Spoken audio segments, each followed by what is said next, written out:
क्या पढ़ रहे हैं? Issue of securities. आपके लिए अभी प्राइवेट प्लेसमेंट और प्रेफरेंशियल बेसिस क्या है? सेम ही है। ठीक है, अभी इसमें डिफरेंस समझने के लिए अभी एलिजिबल नहीं हो, अभी धीरे धीरे हो जाओगे। ठीक, इक्विटी बताऊंगी ना, टॉपिक आ जाने तो बताती हूँ। ठीक है, इसॉप के लिए और स्वेट, इसमें डिफरेंस समझ चुके हो? दोनों एग्जिस्टिंग एम्प्लॉय को दिया जाता है, लेकिन स्वेट इक्विटी शेयर बोल रहा है काम कर चुके हो उसका एज अ रिवॉर्ड मिल रहा है। और रिजॉर्व में क्या बोल रहे हैं, हम आपको रोकना चाहते हैं, इसलिए हमने कंडीशन रखी भैया 2 साल 3 साल 4 साल 5 साल काम करो तब बाद में शेयर्स मिलेंगे। क्लैरिटी है? काम करोगे तो मिलेंगे, अगर बीच में ही स्विच कर देते हो, छोड़ देते हो, कहीं और ज्वाइन करते हो, तो अब यह ऑप्शन आपके पास अवेलेबल नहीं है। क्लियर है? चलो, डिफरेंशियल वोटिंग राइट क्या थे, क्या पढ़ा था अपन ने? डिविडेंड वोटिंग, अदरवाइज कुछ भी कम ज्यादा कर रहे हैं अपन। Very good. प्रेफरेंस शेयर्स क्या थे? दो प्रेफरेंस राइट्स मिलते थे, डिविडेंड का और रिपेमेंट। ठीक है, वेरी गुड। राइट इश्यू किसको मिलता था? एग्जिस्टिंग शेयर होल्डर को। ठीक है, बोनस भी किसको मिलता था? एग्जिस्टिंग शेयर होल्डर को। दोनों में डिफरेंस समझ चुके हो? चलो, अब स्टार्ट करेंगे। सबसे पहले हम स्टार्ट करेंगे प्राइवेट प्लेसमेंट। अभी ओवरऑल कंसेप्ट तो आप जानते हो इंट्रोडक्शन लेवल में कि प्राइवेट प्लेसमेंट मतलब क्या, हम पब्लिक को नहीं दे रहे। मैं तुम्हें जानती हूं, मैंने आपको प्राइवेटली अप्रोच किया, मैंने न्यूज़पेपर में ऐड नहीं डाला कि जनता आओ मेरी कंपनी के शेयर्स खरीदो। मैंने आपको प्राइवेटली पर्सनल बेसिस में अप्रोच किया कि मेरी कंपनी ये नया प्रोजेक्ट लेके आ रही है, आओ मेरी कंपनी में पैसा लगाओ। मैं हूं एक प्राइवेट कंपनी, प्राइवेट प्लेसमेंट कर रही हूँ। ठीक है, तो मेरे मैक्सिमम कितने प्राइवेटली प्लेस कर पाऊंगी? 200। 200 से ज्यादा नहीं, क्योंकि एक प्राइवेट कंपनी है, इसकी मैक्सिमम लिमिट कितनी होगी? 200 ही होगी। सबसे पहले इन्होंने मीनिंग बताया प्राइवेट प्लेसमेंट। प्राइवेट प्लेसमेंट मतलब ऑफर किया जाता है, किसे ऑफर किया जाता है? सेलेक्ट किया जाता है, select group of person by a company other than by way of public offer. Meaning में साफ लिखा है कि हम सिलेक्ट कर रहे हैं कुछ ग्रुप को जिन्हें हम पर्सनली अप्रोच कर रहे हैं, जो पब्लिक ऑफर के थ्रू नहीं होता। मीनिंग क्लियर है बच्चों? चलिए, प्राइवेट प्लेसमेंट ऑफर कम एप्लीकेशन। जब मैं जनता के पास जाती हूं, पब्लिक को ऑफर देती हूं, तो क्या वर्ड यूज करती हूँ? प्रोस्पेक्टस। प्रोस्पेक्टस ना, अब हमने वैरायटीज पढ़ी है कि ब्रिज होता है, रेड हेरिंग होता है, वो वैरायटी, लेकिन है तो सारी सारे प्रोस्पेक्टस ही। मतलब पब्लिक ऑफर लेके आ रही हूँ, आईपीओ लेके आ रही हूँ, तो प्रोस्पेक्टस इशू होगा। लेकिन अब प्राइवेटली प्लेस कर रही हूँ ना, तो क्या मैं बोलूंगी? ऑफर डॉक्यूमेंट जनरल बोला जाता है। अब एक्चुअली में अब आप ये नाम सुनोगे, क्या लिखा है? प्राइवेट प्लेसमेंट का ऑफर। कोई भी ऐसा डॉक्यूमेंट जिससे ऑफर किया जा रहा है, तो नाम क्या दे दिया? Private placement offer. मतलब मैं प्रोस्पेक्टस आपके हाथ में नहीं दूंगी। प्रोस्पेक्टस में कंपनी की पूरी डिटेल इंफॉर्मेशन होती है। ठीक है, प्राइवेट प्लेसमेंट में भी डिटेल इंफॉर्मेशन, लेकिन ये प्राइवेटली दिया जा रहा है, तो इसका नाम बस बदल दिया। नाम बदल कर क्या बोल दिया? Private placement offer. और साथ में क्या दूंगी? साथ में क्या दूंगी? एप्लीकेशन। जब मैं जनता को दे रही थी तो प्रोस्पेक्टस, ब्रिज प्रोस्पेक्टस के साथ क्या अटैच करके दे रही थी? एप्लीकेशन। यहां प्राइवेटली अप्रोच कर रही हूं, तो आपको प्रोस्पेक्टस टर्म यूज नहीं करना है, उसकी जगह पे क्या यूज करना है? प्राइवेट प्लेसमेंट ऑफर, और प्लस क्या दूंगी? एप्लीकेशन। सेम वही प्रोसेस। अब आपको अगर मेरा वो ऑफर पढ़कर लगता है कि समझता है कि भैया इस कंपनी में इन्वेस्ट करना चाहिए, तो एप्लीकेशन भरोगे विथ मनी, एप्लीकेशन मनी मेरी कंपनी को फॉरवर्ड कर दोगे। क्लैरिटी है बच्चों? पक्का? चलो, इशू करता है प्राइवेट प्लेसमेंट ऑफर और साथ में एप्लीकेशन। इन्होंने एप्लीकेशन कौन सी होती है, फॉर्म का प्रॉपर नाम दे रखा है, लेकिन इससे ना कुछ मुझे दूसरे फॉर्म याद आ रहे हैं। पास 3 क्या था? PS3 क्या था? Very good. जब हम अलॉटमेंट करते हैं तो आपको आरओसी को इन्फॉर्म करना है। ठीक है, चलो, तो उस फॉर्म को आप फाइल करते हो। इन्होंने कहा एप्लीकेशन का प्रॉपर फॉर्मेट किस में दे रखा है? PS4 में दे रखा है। ठीक है, चलिए, private placement offer. Private placement offer क्या लिखा है? And application shall not carry any right of, ये क्या लिखा है? रेनंसिएशन का राइट। कुछ सुना है क्या आपने इससे पहले? क्या राइट इशू समझते हो? क्या होता है राइट इशू? पहले राइट, राइट इशू किसको देते हो? जितने भी एग्जिस्टिंग शेयर होल्डर होते हैं उनको देते हो। तुम मेरी कंपनी के शेयर होल्डर हो, मुझे फिर से इशू लेकर आना है, तो मैं दोबारा से तुम्हें ऑफर देती हूँ। ठीक है, अब मैं तुम्हें ऑफर देती हूँ, लेकिन मार्केट में 100 रुपए का, तुम्हें मैंने कितने में दिया? 90 रुपीज में। कंसेप्ट समझेंगे, ध्यान देंगे इधर। कितने रुपए में दिया? 90 रुपीज में। डन। तुम्हें शेयर खरीदने में इंटरेस्ट नहीं है। तुम कह रहे हो दीदी क्या मैं इसे अपने दोस्त को ट्रांसफर कर दूं? मैं कहूंगी बिल्कुल कर दो। बात समझना, दीदी जो ये ऑफर मुझे मिला है, जो 100 रुपए का शेयर मुझे 90 रुपीज का मिल रहा है, मुझे तो नहीं खरीदना है, मेरे कुछ दूसरे प्लान है इन्वेस्टमेंट के, तो मैं यहाँ इन्वेस्ट करने का नहीं सोच रही हूँ। लेकिन मेरा एक दोस्त है जो इस कंपनी में इन्वेस्ट करने का सोच रहा है, क्या मैं इसे 90 रुपीज वाला शेयर जो मार्केट में 100 रुपए का मिल रहा है, क्या मैं इसे ट्रांसफर कर दूं उसे? मैंने बोला हाँ। अगर राइट इशू किया गया है तो एग्जिस्टिंग शोल्डर या तो ये शेयर खुद खरीद ले 90 रुपीज में, या तो इस शेयर को ट्रांसफर कर दे। इस राइट को रिनंसिएशन वाला राइट बोलते हैं। तो ये राइट आपको किस में मिलेगा? राइट इशू में। किस में मिलेगा? राइट इशू में। कंपनी को तो क्या है, पैसे से मतलब है, तुम दो या तुम्हारा दोस्त दे, फर्क नहीं पड़ता। ठीक है, तो अगर आप अपने दोस्त को भी दे सकते हो, अपने दोस्त को भी दे सकते हो, इसे हम बोलते हैं कि आपके पास कौन सा वाला राइट आ जाता है? रेनंसिएशन का राइट आ जाता है। रेनंसिएशन का राइट, इसको क्या नाम दिया मैंने? रेनंसिएशन। अब हम क्या पढ़ रहे हैं? Private placement. मैंने कहा कि मैं आपको सेलेक्ट किया है, समझना, मैंने किसको सेलेक्ट किया? आपको। मैंने ईशांत को किया है, मैंने पनस को किया है, मैंने, है ना, प्रत्यक्ष को किया, मैंने आपको सेलेक्ट किया। अब आप कह रहे हो नहीं दीदी मेरा इंटरेस्ट नहीं है, मेरे इन्वेस्टमेंट के दूसरे प्लान है। और मैं किस टाइप का ऑफर लेके आई हूँ? Private placement. राइट इशू नहीं है, राइट इशू नहीं है। कौन सा है? Private placement. प्राइवेट प्लेसमेंट मैंने प्राइवेटली, मैंने कहा मुकेश अंबानी मैंने आपको ही ऑफर दिया है। मुकेश अंबानी बोला मैं तो इंटरेस्टेड नहीं हूँ, मेरा रिश्तेदार का एक रिश्तेदार है वो इंटरेस्टेड है। मैंने कहा नहीं, मैंने आपको सेलेक्ट किया।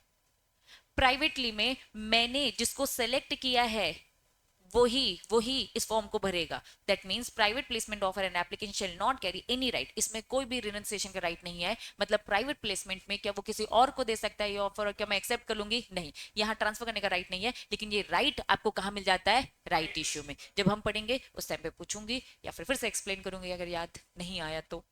ठीक है, चलो। Maximum number of person to whom can be made, या फिर अदर इंसिडेंटल मैटर्स। भाई यहाँ पे उन्होंने बोला मैक्सिमम कितने लोग को दे सकते हो? भैया 200। इन्होंने कहा कि बोर्ड बोर्ड ऑफ डायरेक्टर, मैं और ऑफिसर अभिषेक सर हम सिलेक्ट करेंगे कि भाई हमारी एक प्राइवेट कंपनी है, इस प्राइवेट कंपनी में हमें प्राइवेटली लोगों को अप्रोच करना है। तो भाई हम चुन चुन के लोगों को लेके आ रहे हैं कि भाई तुम आओ तुम आओ तुम आओ, और उसमें से एक आध मना करता है और वो किसी और को रेफर करता है, क्या उसे एक्सेप्ट कर लेंगे? क्या नहीं। तो ये राइट इसमें नहीं होता है। हाँ, 100 रुपए का शेयर 90 रुपीज में दिया,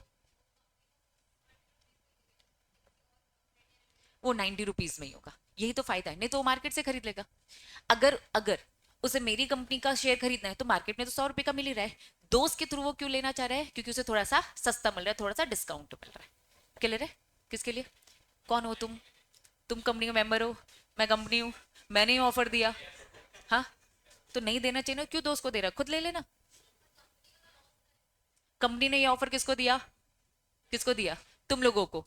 देखो, जितनी भी कंपनी डिस्काउंट लेकर आती है, लॉस तो है लेकिन कुछ प्लानिंग प्लॉटिंग भी है ना, माल ज्यादा मिल जाएगा। देखो, जनता के पास जाने में ना बहुत पैसा लगता है। तुम्हें क्या लग रहा है आईपीओ लेकर आना छोटी बात है? बहुत ज्यादा फीस लगता है, बहुत ज्यादा खर्चा, और 90% का सब्सक्राइब नहीं हुआ। नो डाउट अंडर राइटर लगा के रखा है। अंडर राइटर फ्री में काम करता है क्या? उसे भी कमीशन देते हो? इतनी पंचायत है, इससे अच्छा जिन्होंने मुझ पर भरोसा दिखाया है ना, इन्होंने 90% तो भरोसा दिखाया ही था। एक काम करती हूँ, इन्हों को अप्रोच करती हूँ और इनको थोड़ा सा सस्ता देती हूँ ताकि ये वापस से मेरी कंपनी में पैसा लगाए। क्या ये बात समझ में आ रही है? कंपनी को जब भी कंपनी डिस्काउंट में लेके आती है नुकसान होता है, हाँ बिल्कुल होता है। लेकिन स्ट्रैटेजी क्या है? किसी चीज से वो बचना चाह रही है। बच्चों, हो सकता है इसका प्लान पूरा फेल हो जाए और तुम्हारी तो ओनरशिप बढ़ेगी। आज तुम 10% का वोटिंग राइट रखते हो, कल को 15 आ जाएगा, 20 आ जाएगा, 30% आ जाएगा। हर कोई नहीं खरीद रहा, जो खरीद रहा है उसका बढ़ जाएगा। और कहीं ना कहीं वो अपना बहुत बड़ा खर्चा बचा रही है। एक्चुअल में फायदा है, नुकसान नहीं है। 100 रुपए की चीज उसे क्या मिल रही है? वो 90 में दे रहा है। लेकिन जो इतना बड़ा जो खर्चा है वो उसने बचाया है। फायदा ही फायदा है, नुकसान तो नहीं होता है। राइट इशू में नुकसान नहीं है, खर्चा बचा है, और खर्चा छोटा मोटा नहीं बड़ा होता है। और भी एक्सेप्शंस जगह जगह मिलेंगे। ठीक है, चलो, क्लैरिटी है बच्चा? चलो, बड़े आगे। तुम मैक्सिमम कितने दे सकते हैं भाई? 200। कौन सेलेक्ट करेगा? कंपनी के बोर्ड ऑफ डायरेक्टर सेलेक्ट करेंगे। जिनको बोला भैया तुमको ये ऑफर मिला है, तुम किसी और को रिनाउंस कर सकते हो क्या? बिल्कुल नहीं कर सकते। ये रिनाउंस करने का राइट कहाँ मिलेगा? राइट इशू में मिलेगा, जो हम पढ़ेंगे वो कंसेप्ट। चलो, एक्सक्लूडिंग, इन्होंने क्या बोल दिया? कुछ क्वालिफाइड इंस्टीट्यूशनल बायर्स, ये समझो बड़े प्लेयर्स। क्वालिफाइड इंस्टीट्यूशनल बायर्स जहां कहीं भी आएगा तो समझ जाना ये कुछ बड़े प्लेयर्स हैं। इसमें एग्जाम्पल में आते हैं बैंक्स वगैरह, म्यूचुअल फंड, बैंक्स। ठीक है, जिनके पास एक बड़ा मोटा अमाउंट रखा रहता है। तो ये कंपनी एक बार में बहुत बड़ा इन्वेस्टमेंट करती है। तो ये कह रहे हैं कि भाई 200 लोगों को ही ज्यादा से ज्यादा दे सकते हो, उससे ज्यादा नहीं। लेकिन जब हम 200 लोगों की काउंटिंग करेंगे तो हम क्वालिफाइड इंस्टीट्यूशनल बायर्स को काउंट नहीं करेंगे। इवन किसको काउंट नहीं करेंगे, एम्प्लॉइज को भी काउंट नहीं करेंगे। तो इनको एक्सेप्शन में रखा है। क्यों, जो बड़े प्लेयर्स है इनकी कहानी थोड़ी सी डिफरेंट होती है। पहले हम समझेंगे बड़े प्लेयर्स में आते कौन है, लेकिन अभी इंट्रोडक्शन लेवल में क्या समझ में आया, कौन कौन आ जाता है। बैंक्स आते हैं, जो कंपनी के 1-2 शेयर्स नहीं खरीदते। हम लोग छोटे लोग हैं, रिटेलर है, ठीक है, जो क्या करते हैं 1 लाख 2 लाख तक के बस शेयर्स खरीदते, इससे ज्यादा हम नहीं खरीदते। लेकिन बैंक करोड़ों के शेयर्स खरीदता है। बोला इनको काउंट नहीं करेंगे। एम्प्लॉय को हम क्या कर रहे हैं, मोटिवेट कर रहे हैं। एम्प्लॉय से पैसा फंड रेज करना पर्पस नहीं है, एम्प्लॉय को अपनी कंपनी में रिटेन करना हमारा पर्पस है। तो इसीलिए ना एम्प्लॉय को काउंट करेंगे, ना क्वालिफाइड इंस्टीट्यूशनल बाय, ना छोटे को पकड़ा, छोटा कौन, एम्प्लॉय छोटा, और ना बड़ा, बीच के जितने भी मिडिल लोग हैं इनको हम काउंट करेंगे। हम मिडिल में आ जाते हैं, मिडिल क्लास हर जगह होता है। चलो, इन्होंने कहा कैलकुलेट करेंगे, ठीक है। रिकॉर्ड मतलब क्या होता है, calculate individual for each kind of, ये बहुत इंपॉर्टेंट बात लिखी, क्या बोला, individual each kind of security. Equity की लिमिट 200, प्रेफरेंस शेयर की लिमिट 200, डिबेंचर की लिमिट 200। हम कर रहे हैं प्राइवेट प्लेसमेंट। अगर मैं प्राइवेट प्लेसमेंट कर रही हूं तो इक्विटी शेयर्स इशू कर रही हूं, तो कितने लोगों को दे सकती हूँ, 200। इक्विटी के लिए 200 अलग, डिबेंचर के लिए 200 अलग, और प्रेफरेंस शेयर्स वही प्रेफरेंस जो पढ़ रहे हो ना कि डिविडेंड का प्रेफरेंस मिलेगा, सबके लिए ईच काइंड ऑफ के लिए उन्होंने कहा 200 200 अलग लोग आप सेलेक्ट कर सकते हो, तो टोटल 600 हो जाएंगे। बात समझ में आ रही है। हाँ, लेकिन प्राइवेट प्लेसमेंट चल रहा है ना। वापस हम क्या पढ़ रहे हैं, जनता को जितने भी करो, लेकिन हम क्या कह रहे हैं, प्राइवेट लोगों को कर रहे हो, प्राइवेट लोगों की लिमिट 200 होती है। क्लियर है। पब्लिक इशू कर रही हूँ, कितना भी करना है करो, लेकिन प्राइवेटली दे रही हूँ। इक्विटी दे रही हूँ ना, इक्विटी जनता को दे रही हूँ या फिर प्राइवेट लोगों को दे रही हूँ। जनता को दे रही हूँ तो अनलिमिटेड, लेकिन अगर मैं प्राइवेटली दे रही हूँ तो कितना, 200। सेम डिबेंचर, जनता को दे रही हूँ तो अनलिमिटेड, प्राइवेटली लोगों को डिबेंचर इशू कर रही हूँ तो 200। क्लैरिटी है, पक्का। चलिए, अब कंपनी चाहे लिस्टेड हो चाहे अनलिस्टेड, मोर देन प्रिस्क्राइब, जो भाई लिमिट प्रिस्क्राइब करेगी उस लिमिट को पक्के से देखना। अभी हमारी लिमिट क्या है, अभी हमारी लिमिट क्या है, 200 अभी हमने देखा, ठीक है, डीम टू बी पब्लिक। अब कुछ इंपॉर्टेंट बातें, ये कुछ लिस्ट दे रखी है, ये 2 नाम है, जरा मुझे बताओ ये एनबीएफसी कुछ सुना सुना सा है, बताओ। बोलो।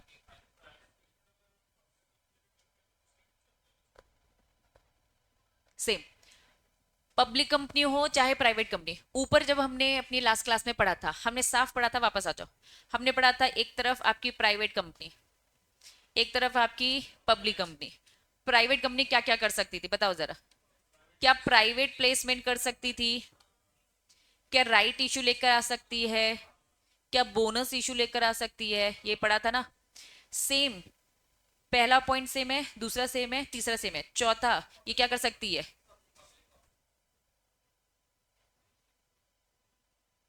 क्या ये बात समझ में आ रही है। ये तो डिफरेंस पढ़ा था हमने। अदिति क्या कंफ्यूजन है बेटा, पूछ ले मुझसे। हाँ बेटा पूछ ले, पूछ ले। नहीं, नहीं पूछना है, यही बताएगी। हाँ, प्राइवेट प्लेसमेंट कर रहे हैं ना। हाँ, अभी हम क्या पढ़ रहे हैं, चाहे पब्लिक कंपनी हो चाहे प्राइवेट कंपनी हो, कोई भी प्राइवेट प्लेसमेंट लेकर आता है तो लिमिट क्या है, 200। लेकिन एक प्राइवेट कंपनी में ऑलरेडी मेंबर्स होंगे तो लिमिट तो क्रॉस हो जाएगी, तो आपको उसके अकॉर्डिंग और कम कर लेने का। तुम 50 लोग ऑलरेडी हो तो वैसे तो 200 है, लेकिन आपके 50 ऑलरेडी इशू हो चुके हैं तो आप उससे आगे नहीं जा पाओगे, क्योंकि वैसे फिर प्राइवेट कंपनी की लिमिट क्रॉस हो जाएगी ना, फिर आप पब्लिक कंपनी में कन्वर्ट होते। क्लैरिटी है। चल बड़े आगे। अब इन्होंने कहा जितनी हमने इतनी बड़ी बड़ी बातें पढ़ी, ये बड़ी बड़ी बातें एप्लीकेबल नहीं है किस में, NBFC, full form non banking. एक आध एग्जाम्पल बताओ, Muthoot finance, Muthoot finance, Bajaj Finserv मतलब फाइनेंशियल सर्विस, ठीक है, ये सब एनबीएफसी। ये सब बैंक नहीं है, नॉन बैंकिंग। ये क्या है, ये एक फाइनेंस देने वाली कंपनी है जो कि बैंक नहीं है। इनको बोला भैया तुम पे ये सारी बातें नहीं लगेगी, तुम्हारे क्राइटेरियाज अलग है, तुम्हारे लॉस थोड़े से डिफरेंट है। और क्या लिखा है, ये भी एनबीएफसी है, हाउसिंग फाइनेंस कंपनी, ये भी एनबीएफसी है, लेकिन बस क्या फाइनेंस कर रही है, हाउस को लेकर लोन प्रोवाइड करेगी। अब बजाज जो फाइनेंशियल सर्विस है ये किसको फाइनेंस करता है, सारी हाउस होल्ड टीवी, टीवी हो जाए, फ्रिज हो जाए, फिल्टर जो भी हो जाए, हर चीज को वो कर रहा है भाई, ठीक है। और ये हाउसिंग फाइनेंस क्या बोल रहा है, मैं किसको फाइनेंस कर रहा हूँ, घर को कर रहा हूँ। तो ये एनबीएफसीज है, इनको बोला आपके लॉज अलग है, डिफरेंस है, आप पे ये बात एप्लीकेबल नहीं है। क्लैरिटी है भैया? इनके लॉस कौन से जो लगते हैं इन पे? इन्होंने बोला एनबीएफसी के लिए भैया आरबीआई बैठा है, वो जो लिमिट सेट करेगा वो देखेगा। हाउसिंग फाइनेंस के लिए कौन बैठा है? नेशनल हाउसिंग बैंक एक्ट बैठा है, वो देखेगा। क्लियर है? तो एग्जाम में अगर ऐसा लिखा हो कि एक एनबीएफसी है वो 200 की लिमिट को क्रॉस करता है, अब आप बताइए, तो आपको हाँ हाँ प्राइवेट प्लेसमेंट में तो भैया 200 से ज्यादा कर नहीं सकते थे, तो ये भी नहीं कर सकता, फिर आपका आंसर क्या होना चाहिए? ये अपने खुद के जो एक्ट है, रूल्स रेगुलेशन है, उसके अकॉर्डिंग करेगा। ठीक है? तो अब उसका एक्ट क्या बोलता है, इतनी डिटेलिंग तो हमने नहीं पढ़ा, तो हम ये बोलेंगे अगर उनका एक्ट अलाउ करता है तो ये कर सकते हैं, नहीं करता है तो नहीं। स्मार्ट वर्क करेंगे कि नहीं करेंगे? ठीक है, चलो। क्लैरिटी है बच्चा? हेडिंग क्या लिखा है? Application to private placement. Every identified person, कौन है वो आइडेंटिफाइड पर्सन? मैं कंपनी, मैं राकेश अभिषेक सर, हमारे हम बोर्ड ऑफ डायरेक्टर, हमने आप लोगों को सिलेक्ट किया। आइडेंटिफाइड, एवरी आइडेंटिफाइड पर्सन, ये आइडेंटिफाइड पर्सन मैंने आपको सिलेक्ट किया कि मुझे आप लोगों को ऑफर देना है। विलिंग टू सब्सक्राइब, मैंने आपको ऑफर दिया, मैंने क्या दिया होगा? प्राइवेट प्लेसमेंट ऑफर, और साथ में क्या डॉक्यूमेंट दिया है? एप्लीकेशन, ये मैंने आपके हाथ में दे दिया। अगर आप इंटरेस्टेड हो, विलिंग टू सब्सक्राइब, तो उन्होंने क्या बोल दिया, क्या देने का हमें? Subscription money. ठीक है? पेड आइदर, या फिर चेक का मोड लेना, या फिर डिमांड ड्राफ्ट। डीडी आज की डेट में कोई यूज नहीं करता, लेकिन हाँ सदियों से चला आ रहा है, नाम लिख रहे, अगर कर लिया तो अलाउड है।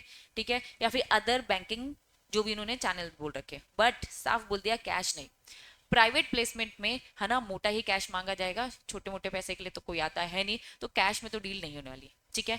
तो ऑनलाइन का जमाना आ चुका है, ऑनलाइन आ जाएगा आपका। ठीक है? एनईएफटी, आरटीजीएस, ये सारे नाम तुम लोगों ने सुने होंगे अगर बैंकिंग के काम किए। तो ये हो गया, चेक हो गया, डीडी, ये इन सारी तरीकों से आप क्या दोगे? आप सब्सक्रिप्शन मनी दोगे। किसको दोगे? आईटेक्स को दोगे। क्लियर है? चलिए, टाइम लिमिट। अब तुमने मुझे मनी दिया, मैं क्या करूंगी? अलॉटमेंट दूंगी आपको। Time limit for allotment and payment of the interest refund, ये हेडिंग से ही समझो। या तो क्या हो जाएगा, 90% लोगों ने सब्सक्राइब किया होगा तो मैं आगे कंटिन्यू करूंगी, 90% लोगों ने सब्सक्राइब नहीं किया होगा तो मैं क्या कर दूंगी? रिफंड कर दूंगी। ठीक है? आपकी एप्लीकेशन देने के बाद, मनी देने के बाद मैं आपको अलॉट करूंगी। तो ये सारे बस टाइमलाइन दे रखिए। अलॉट करो सिक्योरिटीज कितने डेज के अंदर? 60 days from the receipt of the application money. If not allotted, नहीं किया तो भैया आपको क्या करना है? उनका पैसा वापस करना पड़ेगा। कितने दिन में? 15 दिन। पहले 60 डेज किए, पहले 60 डेज उन्होंने बोला हो जाने दो खत्म। ठीक है? उसके बाद 15 दिन के अंदर पेमेंट आपको करनी है। और अगर नहीं किया तो कितना इंटरेस्ट? कहीं हमने 15% भी पढ़ा था जब हमने नॉर्मल ऑफर लिखे थे, प्राइवेट प्लेसमेंट है, जनता को बोला, जनता का नहीं दिया ना, तो कंपनी तुमको 15% देना है। प्राइवेट प्लेसमेंट वैसे ही बड़े लोग हैं यार, है ना, आप लोगों ने सेलेक्ट किया है तो थोड़ा 12%, तो ज्यादा फेवर किसको किया जा रहा है? जनता को, पब्लिक को। क्लैरिटी है? पक्का? हेडिंग बताओ, सब्सक्रिप्शन मनी कहाँ रखना है? संभाल कर रखना। अब धीरे धीरे पैसा आ रहा है, आज इसने एप्लीकेशन दी, इसका पैसा एक अकाउंट में गया, इसका पैसा एक अकाउंट में, इसका पैसा एक अकाउंट में गया। ठीक है? इस अकाउंट में पैसा तब तक रखा रहेगा जब सारे लोगों का आ जाए। अब हमें पता चला 90% तो सब्सक्राइब नहीं हुआ, सबका इसी अकाउंट से वापस। अगर आधे लोगों का आया, आधे लोग का आया, आधे लोग का नहीं आया, तो वापस कर दूंगी। पूरे लोग का आया तो फिर मैं इसमें से निकालूंगी। तो कुल मिलाकर ये एक सेपरेट अकाउंट में पैसे को मेंटेन किया जाता है। इन्होंने साफ बोला, मतलब कंपनी ने, आईटेक्स कंपनी ने एसबीआई में एक अकाउंट खुला के रखा है जिसे हम डेली अपने ट्रांजेक्शन करते हैं। ठीक है? जिसमें हमारी जितनी भी सेल होती है उसमें हमारा कस्टमर से लेना देना चलता है। इन्होंने कहा उस अकाउंट की बात नहीं कर रहे, क्योंकि आप क्या लेकर आए हो? एक प्राइवेट प्लेसमेंट लेके आ रहे हो। बैंक के पास जाओ, अलग से एक सेपरेट अकाउंट खुलाओ जिसमें बस यही पैसा रखा रहेगा जो सब्सक्रिप्शन मनी का है। इसीलिए उन्होंने बोला सेपरेट बैंक अकाउंट, क्योंकि ऑलरेडी जो आपके बैंक अकाउंट है उसमें लेना देना मत करो, उसमें तो वैसे ही बहुत सारे पैसे आएंगे जाएंगे, और इस पैसे को क्या कर दिया जाता है? ब्लॉक। तब तक मैं इस पैसे को निकाल नहीं सकती जब तक क्या ना हो जाए? 90% सब्सक्राइब ना हो जाए। 90% सब्सक्राइब होगा तो इस अकाउंट का पैसा मैं यूटिलाइज करूंगी प्रोजेक्ट के लिए। 90% सब्सक्राइब नहीं होगा तो ब्लॉक जो होगा अनब्लॉक कर दिया जाएगा और रिफंड कर दिया जाएगा। क्लैरिटी है? रीड करें। अलग से एक अकाउंट में रखो, यूटिलाइज आप नहीं करोगे इसे। Not utilise for any purpose other than, किसी भी पर्पस, जनरल रूल, किसी भी पर्पस के लिए यूज नहीं करोगे। एक्सेप्शन करोगे जब क्या हो जाएगा? अलॉटमेंट हो गया। इसका इनडायरेक्टली सेंस क्या हो गया? 90% सब्सक्राइब हो गया है तो अलॉटमेंट हो गया, तो भैया आप निकाल सकते हो। दूसरा क्या लिखा है? अलॉट नहीं किया, मतलब 90% सब्सक्राइब नहीं हुए। तो कुल मिलाकर 90% अगर हो गया तो पैसे ले लो, 90% अगर नहीं हुआ तो पैसे निकालो देने के लिए। समझ में आया? हाँ, कहाँ लिखा है मॉर्निंग्स? मनी मनी लिखा है, मनी को सिंगुलर प्लूरल सेंस होता है ना, स्टूडेंट स्टूडेंट्स, ठीक है, तो वो मनीज होता है। मुझे लगा मोनीज कहाँ से, मनीज बोलेंगे उसको नॉर्मल। ठीक है, चलो चलो, क्लैरिटी बच्चों, वापस वापस क्लियर है? टर्म वाइज अगर मैं बोलूं तो, चलो चलो चलो, क्लैरिटी है बच्चों? क्लैरिटी है? No information to the public outside issue, ये क्या बोल रहा है, हेडिंग से समझो। इशू किसको दिया? तो भैया प्राइवेटली तुमको दिया ना, न्यूज़पेपर में थोड़ा ना छापोगे, तो साफ ये लिखा है, no company issue security under this section shall be. कोई भी पब्लिक एडवर्टीजमेंट आपको नहीं करना है, कोई भी मीडिया मार्केटिंग इन सब में आपको कुछ भी बताने की जरूरत नहीं है। क्लैरिटी है बच्चों? वापस स्टार्ट कर रही हूँ, हेडिंग बताओ क्या लिखा है। प्राइवेट प्लेसमेंट का मीनिंग बता दो पहले। प्राइवेट इंडिविजुअल को हमने खुद से आइडेंटिफाई किया कि भैया हाँ, एक एक को पकड़ के बोला तुम इंटरेस्टेड हो, तुम इंटरेस्टेड हो, तुम इंटरेस्टेड हो, दो। जनता को नहीं लिखना पड़ेगा, जनता को नहीं। ठीक है, प्राइवेट प्लेसमेंट ऑफर कम प्लस एप्लीकेशन, इसका मतलब क्या है? Placement offer plus application attach करके दोगे। फिर आप क्या करोगे, कितने लोग को मैं दे सकती हूँ ये? 200, ज्यादा से ज्यादा 200, 200 की लिमिट सबके लिए इंडिविजुअल है। कुछ चीजों पे इन्होंने बोला एप्लीकेबल नहीं है, एनबीएफसी और हाउसिंग फाइनेंस। फिर एप्लीकेशन जो हमने प्राइवेट प्लेसमेंट में दिया वो इस फॉर्म को भरेंगे और साथ में क्या देंगे, पैसे। इस पैसे को संभाल के रखने का, कहा? Separate bank account. ये पैसा उसमें ब्लॉक रहेगा, आप इसे यूटिलाइज नहीं कर सकते। यस, इस पैसे को निकाल सकते हैं दो सिचुएशन में, पहला कब? 90% सब्सक्राइब हो जाएगा तब, या फिर 90% सब्सक्राइब तब नहीं हो, या फिर दूसरे सेंस में इन्होंने क्या लिखा है, या तो अलॉटमेंट हो जाएगा या तो अलॉटमेंट नहीं होगा। तो लेने का देने का, और जनता को बिल्कुल भी ये पब्लिश मत करना, जनता थोड़ी ना इसमें इंटरेस्ट दिखा रही है। क्लैरिटी है? हेडिंग, अब जहां रिटर्न आएगा इसका मतलब क्या नंबर ऑफ शेयर होल्डर बढ़ गए, क्या अलॉटीज बढ़ गए हैं? क्यों नहीं बढ़े, राइट इशू थोड़ी ना है। प्राइवेट प्लेसमेंट क्या है? पहले रॉकेट सर, मैं, अभिषेक सर, तीन ही लोग थे। मैंने प्राइवेट प्लेसमेंट किया, आप लोगों को शेयर इशू किया, तो मेरे अलॉटीज बढ़े कि नहीं बढ़े? अब जैसे अलॉटीज बढ़ते हैं तो दिमाग में क्या आना चाहिए, पास थ्री। किसको देने का? आरओसी को। कब देने का? जब भी अलॉटमेंट किया वहां से 30 डेज के अंदर फाइल करने का, यही लिखा है, फाइल करो रजिस्ट्रार को रिटर्न ऑफ अलॉटमेंट। उस फॉर्म का नाम है पास थ्री, सॉरी 30 डेज जनता को लेकर था, यहाँ पर 15 डेज है, ठीक है, from the date of allotment. ये प्राइवेट प्लेसमेंट है। फिर उन्होंने बोला अगर हमारी बातें नहीं मानी तो क्या लगेगी, पेनल्टी। किस पे लगेगी? कंपनी भी गया, उसका प्रमोटर भी गया, उसका डायरेक्टर भी गया, सबको पेनल्टी लगेगी। कितना? क्लैरिटी है? ईच डे के हिसाब से एक हजार लगेगा। लेकिन आप ये गलती लगातार करते जाओगे तो कब तक, इन्होंने बोला 25 lakhs। सब सब सब सब फंसता है। ये पेनल्टी रीड करने का, पेनल्टी रीड करो, ये अभी के अभी रीड करो।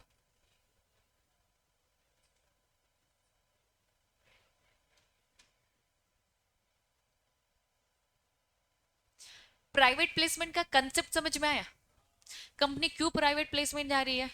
नहीं जाना उनको, जनता को नहीं देना अपना पूरा सारी चीजें, ओनरशिप, इक्विटी।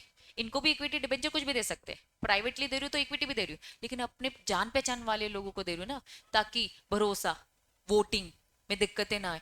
हम कुछ नया प्लान कर रहे हैं तो ये लोग सपोर्ट करेंगे, मुझे पता है, बस नोन को दे रहे। क्लियर है? चलो, अब ये कंसेप्ट पढ़ रहे हो, जल्दी पढ़ो, सॉरी, पढ़ो पढ़ो। पेनल्टी बच्चों, ऊपर वाली पेनल्टी क्या बोला हमने? बोला ये काम जब हो जाएगा ना तो आरओसी को बता दो।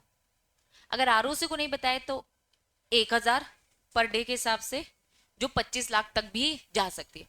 नीचे यहां पर क्या बोल रहा है, ये पूरे सेक्शन की बात कर रहा है, सेक्शन 42। सेक्शन 42 में जितनी बातें हमने करी ना, उसमें से कुछ भी आपने नहीं मानी ना, यहाँ पे एक लौती बात की बात कर रहे हैं, बस ये वाला काम नहीं किया ना तो ये वाली, अगर इन जनरल अगर आपने नहीं किया तो ये वाली पेनल्टी। क्लैरिटी है? मैंने बोला बस होमवर्क नहीं किया ना तो डंडे पड़ेंगे, पढ़ाई भी नहीं करी, ये भी नहीं की, तो डंडे, घर पे कॉल, सब होगा। ठीक है, तो ये कुछ नहीं, बस जनरल पेनल्टी। क्लैरिटी है बच्चों? चलिए, हेडिंग क्या लिखा है? अब कुछ नई चीज सीखेंगे। क्या लिखा है? कंडीशन। अब आपके डायरेक्टर ने, आपने लॉ पढ़ लिया, कंपनी लॉ पढ़ लिया, आपका डायरेक्टर आपके पास आता है और बोलता है यार हमें प्राइवेट प्लेसमेंट करना है, हमें जनता जनता को नहीं देना। ठीक है, तो सबसे पहला काम क्या करवाओगे? जैसे स्पेशल रेजोल्यूशन पास कराओगे तो आरओसी को क्या बताओगे? एक फॉर्म होता था, याद है? पास थ्री तो भैया अलॉट ही था, MGT 14। हमने स्पेशल रेजोल्यूशन पास कर लिया है। जब जब स्पेशल रेजोल्यूशन आएगा MGT 14, जब जब नंबर ऑफ अलॉटीज बढ़ जाएंगे, पास थ्री। दो फॉर्म याद हो जाने चाहिए, ठीक है? कहीं लिखा हो चाहे ना लिखा हो, हमारे दिमाग में रहने चाहिए, क्योंकि बुक तो कंजूसी करेगी, कभी बताएगी भर भर कर और कभी नहीं बताएगी। ठीक है, चलो। तो सबसे पहला काम, आपका डायरेक्टर आपसे आकर बोलता है प्राइवेट प्लेसमेंट करना है, तो आप डायरेक्टर को क्या बोलोगे? फटाफट जनरल मीटिंग बुलाओ, और इस जनरल मीटिंग में हमें क्या करवानी है? स्पेशल रेजोल्यूशन पास करवाना है। स्पेशल रेजोल्यूशन पास करवाना मतलब 3/4 इन, है ना, वोटिंग राइट्स वाले शेयर, है ना, हैंड रेस करके बोलते कि भैया हाँ बढ़िया। अब जब भी प्रोसेस, थोड़ा आप समझना, थोड़ा समझना, जनरल मीटिंग करवानी है, मुझे तुम लोग को बुलानी है, अभी ये रूम खाली है, भरना है मुझे, तो सारे के सारे जो शोल्डर्स हैं उनके घर पे क्या जाएगा? नोटिस। समझना अभी, वेरी गुड। क्या जाएगा? नोटिस। ठीक है, जब भी जनरल मीटिंग कराओगे तो उन्होंने कहा कि भाई कितने डेज का होना चाहिए? 21 डेज का गैप होना चाहिए। कैसे? आप समझो, मीटिंग मुझे कब करानी है? आज। तो मैं आज तब करवा पाऊंगी जब मैंने 21 डेज पहले आपको नोटिस दिया हो, तो मैं आज तभी करवा पाऊंगी। मैं कहूंगी यार नहीं, नोटिस तो दिया नहीं, तो पहले आज नोटिस दूं और फिर 21 डेज बाद मैं मीटिंग करूंगी। ठीक है, अब नोटिस आपके घर पहुंचा रही हूँ, सिंगल नोटिस नहीं जाएगा। मुझे ये बताओ, इस जनरल मीटिंग में मैं क्या डिस्कस करने वाली हूँ? Private placement. प्राइवेट प्लेसमेंट के लिए इन्होंने क्या बोला? क्या पास होगा? SR। याद रखना, अगर आपकी मीटिंग में इंपॉर्टेंट बात डिस्कस हो रही है जिसमें आपको SR पास करना है, स्पेशल रेजोल्यूशन पास करना है, तो सिंगल नोटिस घर पे नहीं जाएगा। नोटिस एक डॉक्यूमेंट होगा, वो तो जाएगा जाएगा, अटैच करूंगी एक्सप्लेनेटरी स्टेटमेंट। क्या अटैच करूंगी? Explanatory statement. समझना, एक्सप्लेनेटरी स्टेटमेंट एनेक्स होगा, अटैच करके मैं किसको दूंगी? नोटिस। मतलब आपके घर पर क्या गया? नोटिस भी गया, और साथ में क्या गया? Explanatory statement.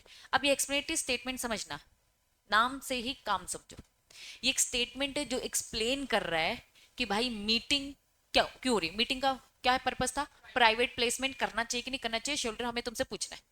अब इस प्राइवेट प्लेसमेंट को लेकर हम सारी डिटेलिंग बताएंगे, मतलब एक्सप्लेनेटरी स्टेटमेंट में हमने सारी इंफॉर्मेशन घर पे पहले ही पहुंचा दी, घर से पढ़कर आओ। आपने पढ़ लिया, पढ़कर फिर मीटिंग में आओगे, मीटिंग में बस वोट देने का काम है। अब एक्सप्लेनेटरी स्टेटमेंट देखो क्या क्या लिखा होगा। पर्टिकुलर्स, किसका पर्टिकुलर्स? कि board resolution, board of director की हाँ हो चुकी है, अब तुमसे पूछना है तो तुम्हें इसलिए बुलाया जा रहा है। कौन सी सिक्योरिटीज दे रहे हैं? सिक्योरिटीज लिखा है, इक्विटी दे रहे हो, प्रेफरेंस दे रहे हो, डिबेंचर दे रहे हो, प्राइवेट प्लेसमेंट में कौन सा दे रहे हो? बी स्पेसिफिक, नाम बता दो पहले, किस प्राइस में दे रहे हो? प्राइवेट प्लेसमेंट अगर आप कर रहे हो तो 100 रुपए का शेयर दे रहे हो, 20 का दे रहे हो, 30 का, कितने का भी दे रहे हो, आपको प्राइस बताना पड़ेगा, नाम एड्रेस बताना पड़ेगा। किसका? नहीं, वैल्यूएशन कौन करता है? ये वैल्यूएशन एक नाम था, तुमको हमेशा याद रखना है, रजिस्टर्ड वैल्यूअर। मैंने आपको बताया कि इसमें CA CA CMA सब होते हैं, लेकिन मार्केट की मैंने डिमांड के हिसाब से बताया, ज्यादातर से ये होते हैं, लेकिन आपको CA नहीं बोलना है, आपको क्या बोलना है? रजिस्टर्ड वैल्यूअर, क्योंकि वो आप भी बन सकते हो। ठीक है, चलो। तो नाम एड्रेस बताओ, जो ये प्राइस हमने 100 रुपए की निकाली, रजिस्टर वैल्यूअर का नाम बताओ, एड्रेस बताओ, किसने वैल्यूएशन किया है, ताकि अगर गलत किया होगा तो पकड़ कर, है ना, मारेंगे क्या? नहीं, बस बेसिक फॉर्मेलिटीज है। ठीक है, अमाउंट बताओ, कितना कंपनी पूरा पूरा फंड रेज करिए, कंपनी 1 करोड़ रुपए, 1 करोड़ का फंड रेज करिए, और प्राइवेटली हमने इन 50 लोगों को अप्रोच किया। क्या बात समझ में आ रही है? मटेरियल टर्म्स, जहां मटेरियल आएगा मतलब सारी इंपॉर्टेंट टर्म्स एंड कंडीशन बता दो। हमने आपके घर पे क्या दिया? नोटिस। तो नोटिस में क्या लिखा होगा? नोटिस में लिखा होगा किस दिन होगा, किस जगह पे होगा, किस टाइम पर होगा। ठीक है, और साथ में एक्सप्लेनेटरी स्टेटमेंट होगा जिसमें लिखा होगा कि भाई हम प्राइवेट प्लेसमेंट वाली बात करने वाले हैं, और प्राइवेट प्लेसमेंट की पूरी डिटेलिंग। क्लैरिटी है बच्चा? अब जहां कहीं भी एक्सप्लेनेटरी स्टेटमेंट आएगा, क्या दिमाग काम करेगा? पक्का। स्पेशल रेजोल्यूशन पास करना है, डायरेक्टर आता है आपके पास, डायरेक्टर आता है क्या बोलता है? स्पेशल रेजोल्यूशन पास करना है। इसका मतलब क्या? पहले बोर्ड ऑफ डायरेक्टर की सहमति ले लो, बोर्ड ऑफ डायरेक्टर हमेशा उसका रेजोल्यूशन, फिर स्पेशल रेजोल्यूशन। लेकिन स्पेशल रेजोल्यूशन से पहले आपको क्या करना पड़ेगा, घर पर नोटिस। लेकिन क्योंकि एसआर पास करना है तो नोटिस सिंगल नहीं होगा, एक्सप्लेनेटरी स्टेटमेंट। अगर मुझे इस मीटिंग में ऑर्डिनरी रेजोल्यूशन पास करना है तो सिंगल नोटिस, एक्सप्लेनेटरी स्टेटमेंट की जरूरत नहीं है। मतलब एक्सप्लेनेटरी स्टेटमेंट आएगा ही कब, जब स्पेशल रेजोल्यूशन पास करोगे। क्लैरिटी है। इन्होंने कहा record to be maintain, maintain complete record, private placement offer का पूरा रिकॉर्ड मेंटेन करो। कैसे ये रिकॉर्ड मेंटेन करोगे, कंपनी अपने पास इसे संभाल कर रखना। मेंटेन करने का फॉर्मेट हमने दे रखा है PS 4 सॉरी 5 में, ये याद करने की जरूरत नहीं है। याद क्या करना है, MGT 14 और पास, ठीक है, PS 3 पास 3 MGT 14 याद रहेगा। चलो बस रिकॉर्ड मेंटेन कर लेना, जो प्रिस्क्राइब्ड है तुम ये बोलोगे प्रिस्क्राइब फॉर्मेट। नेक्स्ट हेडिंग क्या लिखा है, ROC को देने का, ये तो अभी ऊपर पढ़ चुके हैं, पास 3, ठीक है, और MGT 14 अभी पढ़ा है मैंने आपको। बोर्ड रेजोल्यूशन भी बोला इन्होंने बता देने का 30 डेज के अंदर। क्लैरिटी है बच्चों, पक्का। यहां खत्म होता है आपका पूरे से प्राइवेट प्लेसमेंट। जैसे ही आपके पास आपका डायरेक्टर आता है, बोलता है प्राइवेट प्लेसमेंट करने का, तो सबसे पहले बोर्ड रेजोल्यूशन पास कराओगे, फिर स्पेशल रेजोल्यूशन पास कराओगे, फिर स्पेशल रेजोल्यूशन के लिए घर पे नोटिस ड्राफ्ट करोगे और साथ में एक्सप्लेनेटरी स्टेटमेंट ड्राफ्ट करोगे। फिर जब ड्राफ्ट हो जाएगा घर पे सेंड करोगे, फिर उस बेसिस में लोग आएंगे, मीटिंग होगी, मीटिंग में SR पास होगा, और जब SR पास हो जाएगा तो रेजोल्यूशन भी ड्राफ्ट करोगे कि हाँ कंपनी का स्पेशल रेजोल्यूशन पास हो गया। जब स्पेशल रेजोल्यूशन पास हो जाएगा तो MGT 14 फॉर्म भरोगे और इसके साथ अटैच करोगे क्या, रेजोल्यूशन। कौन सा रेजोल्यूशन, बोर्ड रेजोल्यूशन और स्पेशल रेजोल्यूशन। बात समझ में आ गई। MGT 14 तो समझ में आ गया। ये पास 3 में क्या होता है, बहुत बातें कर रहे हो तुम लोग, बहुत बातें करो, अभी सारे क्वेश्चंस पूछने वाली। पास 3 में क्या होगा, इसके साथ भी याद है अटैचमेंट में क्या क्या देते थे, अलॉटीज की पूरी लिस्ट देते थे, रेस्ट वैल्यू का वैल्यूएशन भी देते थे, वो सारी चीजें अटैचमेंट में जाएगी। ये लोग बार बार एक ही चीज को नहीं बताएंगे, जहां फॉर्म आया जाए समझ जाओ अटैचमेंट में वो सारी चीजें आएंगी। क्लैरिटी है। तुम्हारी बात नहीं सुनूंगी, जो पढ़ाई नहीं कर रहा मैं उसके डाउट नहीं सुनने वाली। थोड़ी देर से आऊंगी तुम्हारे पास, क्योंकि मुझे तुमसे तो पहले क्वेश्चंस पूछने, इससे पहले मैं पूछू तू मुझसे पूछ रहा है, रुक जा अभी। चलो प्राइवेट प्लेसमेंट समझ में आया, तुम्हारे सुन लोगे बेटा। बोल। हम्म, हाँ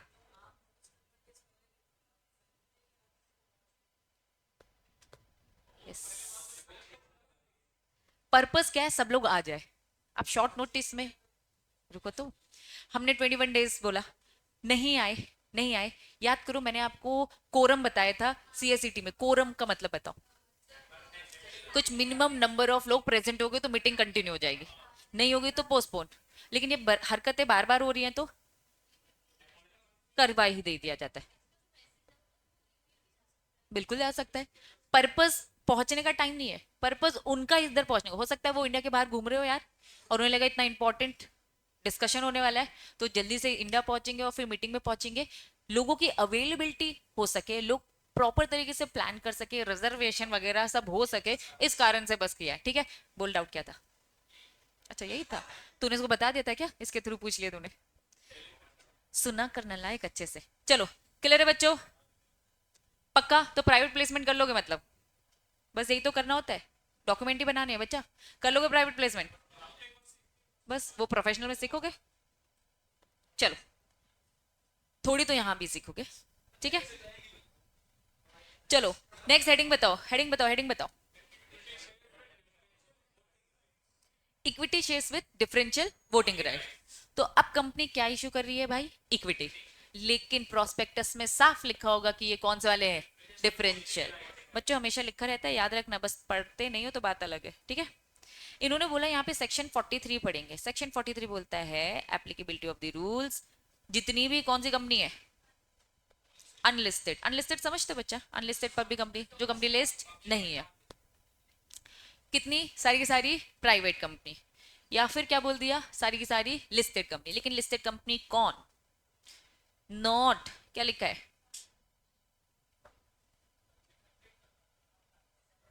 वो जा ही नहीं रहा था, मेरे हिसाब से मैं रबर चला रही थी उसे। लिस्टेड कंपनी क्या लिखा है, so far as they do not contradict, बोले तो कॉन्ट्राडिक्ट या फिर conflict with any other regulation frame in this regard by the SEBI. Read करो, मुझे बताओ क्या बोलना चाह रहा है। लिस्टेड कंपनी के लिए कौन बैठी है? सेबी। सेबी 10 बातें बताएगी, 10 फॉलो करनी। सेबी 100 बातें बताएगी, 100 बातें फॉलो करनी पड़ेगी। मतलब एक लिस्टेड कंपनी को कंपनीज एक्ट भी फॉलो करना है और पैरेलली जो जो सेबी एक्ट बोलेगा उन्हें बहुत रेगुलेशंस फॉलो करने पड़ते हैं। यस, ठीक है। अब आओ थोड़ा यहां पढ़ते हैं, यहां से समझ में आएगा। आपका डायरेक्टर आया आपके पास, बोला प्राइवेट प्लेसमेंट नहीं करना, इक्विटी इशू करना है, जनता को इशू करना है, लेकिन कौन से इशू करने हैं? Differential, differential rights, differential rights. ठीक है, चलो ठीक है वो ऊपर, लेकिन एक्चुअल में वोटिंग अंदर का एक पॉइंट है ना, राइट्स। सबसे पहले क्या देखने का, पहला पॉइंट मतलब कंपनी का दो इंपॉर्टेंट डॉक्यूमेंट, एक होता है मेमोरेंडम, दूसरा होता है आर्टिकल। आर्टिकल क्या होता है? मैंने तो आर्टिकल नहीं दिखाया था बच्चों। आर्टिकल क्या होता है? कंपनी का पूरा इंटरनल, सबका अपना अपना अलग होगा। आप चाहो तो क्या कर सकते हो, एक टेबल होता था, कॉपी पेस्ट करो, टेबल एफ। ठीक है, चलो इन्होंने कहा कि अगर आपकी कंपनी को क्या इशू करना है, डिफरेंशियल राइट्स इशू करने, तो क्या आपकी कंपनी के पास ये पावर है, काम कर सकती है? कर सकती नहीं कर सकती? फटाफट अपना आर्टिकल खोलो और देखो आपकी आर्टिकल में लिखा है क्या, आईटेक्स कंपनी चाहे तो डिफरेंशियल राइट्स वाले शेयर इशू कर सकती है। अगर ये लिखा है तो आप कर सकते हो, अगर ये नहीं लिखा तो आप आर्टिकल को क्या कर सकते हो, ऑल्टर कर सकते हो ना। ऑल्टर कैसे करते हैं? कैसे? पूरा चैप्टर ऑल्टरेशन का पढ़ा दिया। Special resolution, board resolution, special resolution, याद आ रहा है? पूरा ऑल्टरेशन करना है। अगर आर्टिकल में ऑलरेडी लिखा है, हमने टेबल एफ ही कॉपी किया है ना, तो ऑलरेडी लिखा है पावर, टेबल एफ में तो सारी बातें कवर कर रखी है।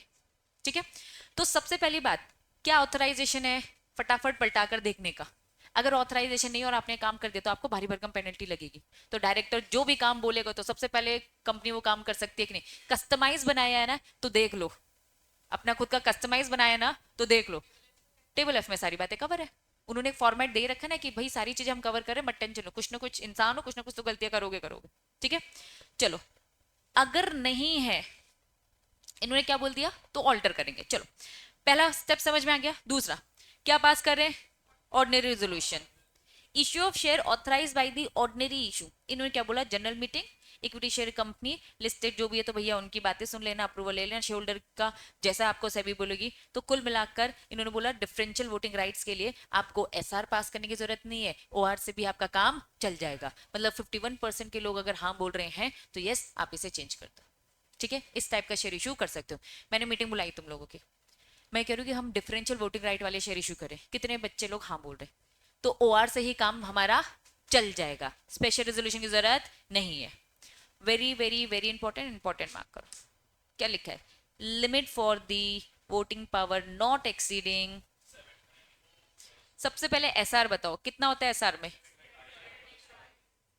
अगर आप डिफरेंशियल वोटिंग राइट इश्यू कर रहे हो और किसी किसी को क्या कर रहे हो, सुपीरियर कर रहे हो, तो कितने से ज्यादा नहीं होना चाहिए, 74 तक में रोक दिया। क्यों? क्योंकि अगर 75 ही तुमको मिल गया तो तुम तो अकेले बैठे रहोगे मीटिंग में, सिंगल हाथ खड़ा कर दिया तो भैया सारे के सारे काम आसानी से हो जाएंगे। कि ये बात समझ में आ रही है? तो साफ इन्होंने बोल दिया भैया वोटिंग पावर की लिमिट कर दी है, डिफरेंशियल वोटिंग राइट आप 74% से ज्यादा नहीं इशू कर सकते। करना है तो उससे कम का, मैक्सिमम लिमिट 74 ही मैक्सिमम होती है, उससे ज्यादा आप नहीं करोगे। लॉजिक समझ में आया? हाँ, समझो प्राइवेट प्लेसमेंट और ये क्या हो रहा है, ये इक्विटी दे रहे हैं। इक्विटी किसको दे रहे हैं? प्राइवेट प्लेसमेंट क्या है समझो, वापस वापस कंफ्यूज हो रहे। मैं रोकेश अभिषेक सर आईटेक्स कंपनी में है, ठीक है। प्राइवेट प्लेसमेंट क्या, मैंने इक्विटी तुमको दिया, मैं अगर इक्विटी दे रही हूं तो मैं चाहूं तो क्या कर सकती हूँ, एक शेयर एक वोटिंग राइट, एक शेयर कम, मतलब प्राइवेट प्लेसमेंट के साथ साथ वोटिंग राइट्स कम ज्यादा तो कर ही सकती हूँ ना, उसको लेके थोड़ा ना मनाएंगे, वो भी कर सकते हैं अपन। क्लियर है?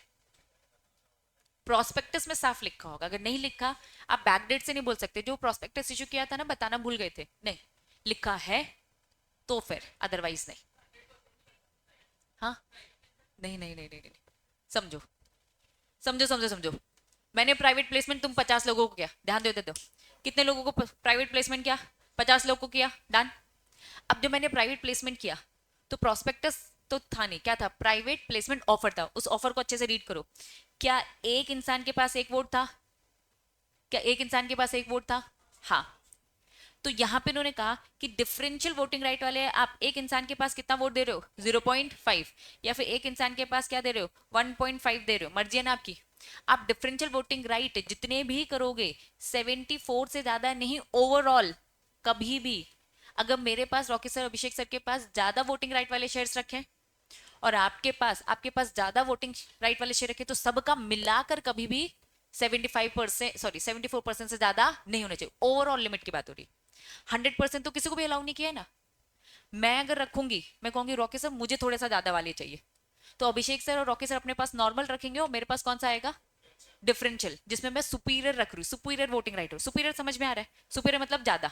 तो मेरे पास मैक्सिमम आएगा तो कितना आएगा, 74। क्योंकि जब हम तीनों की मीटिंग होगी और उस मीटिंग में क्या होगा, मुझे कम से कम किसी एक का भी तो सपोर्ट चाहिए होगा।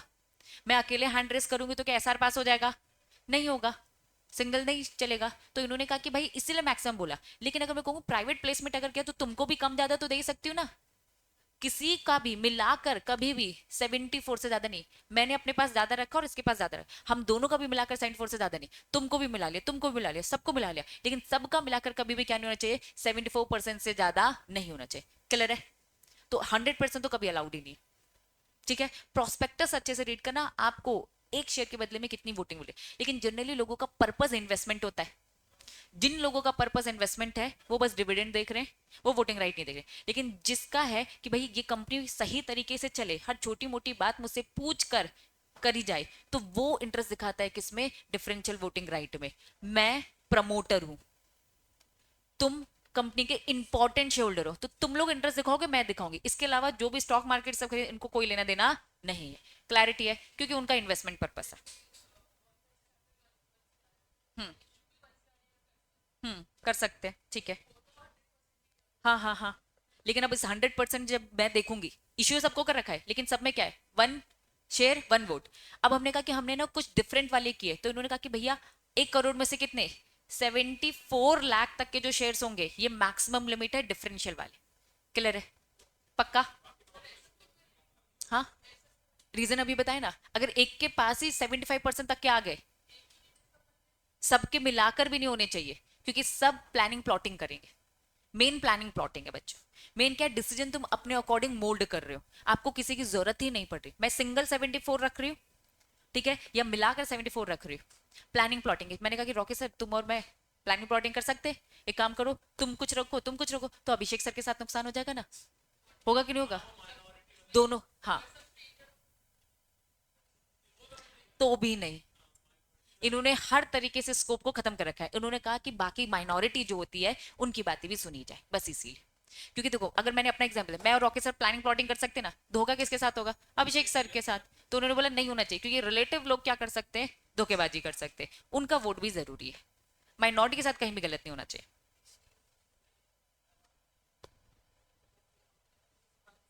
सेबी के फिर एक्स्ट्रा रूल्स है।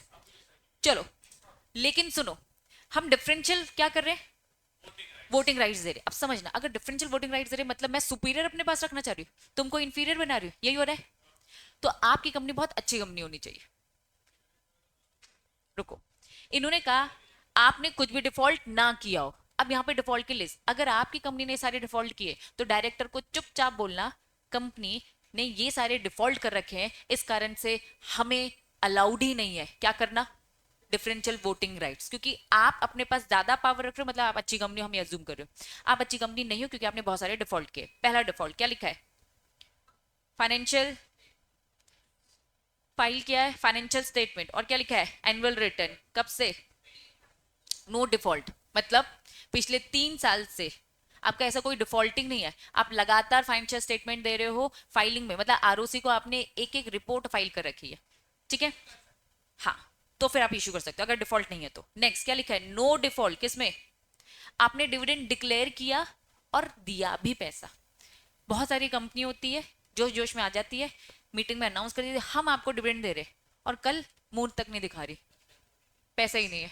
हाँ, ठीक है। नो रिपेमेंट क्या लिखा है, डिपॉजिट, कंपनी ने आपको डिपॉजिट लिया, एफडी वगैरह होती है, क्या होती है एफडी, फुल फॉर्म बताओ। क्या होता है फिक्स डिपॉजिट? बैंक में जाके करते हो क्या? बैंक में ही होता है, नॉर्मल कंपनीज में भी होता है, रिलायंस कंपनी, टाटा, इन सब के पास भी एफडी होती है। इनके रिटर्न भी अगर देखोगे इंटरेस्ट रेट होता है अच्छा खासा। तो कंपनी ने बोला कि भैया 5 साल का है तुम्हारा ये एफडी, 5 साल का है भैया, 5 साल बाद क्या होना था? मैच्योर। आपने रिपेमेंट में कोई डिफॉल्ट ना किया हो। नेक्स्ट, प्रेफरेंस शेयर्स का टाइम आ चुका था पेमेंट करने का, आपने उसके रिडम्पशन में भी डिफॉल्ट ना किया हो। डिबेंचर का 2 साल के बाद आपको रिपेमेंट करना था, उसमें भी डिफॉल्ट ना हो, या फिर कोई भी प्रिंसिपल या फिर उसका इंटरेस्ट, इसमें कहीं से भी आपका डिफॉल्ट ना हो। अगर आप इन सारे डिफॉल्ट से क्लीन चिट हो तो आपकी कंपनी एलिजिबल है क्या करने के लिए? डिफरेंशियल वोटिंग राइट्स इशू करने के लिए। अगर आपकी कंपनी ने ये सारे डिफॉल्ट कर रखे हैं तो कंपनी पहले अपने डिफॉल्ट्स को ठीक करो, उसके बाद आपकी एलिजिबिलिटी आएगी। क्लियर है बच्चों?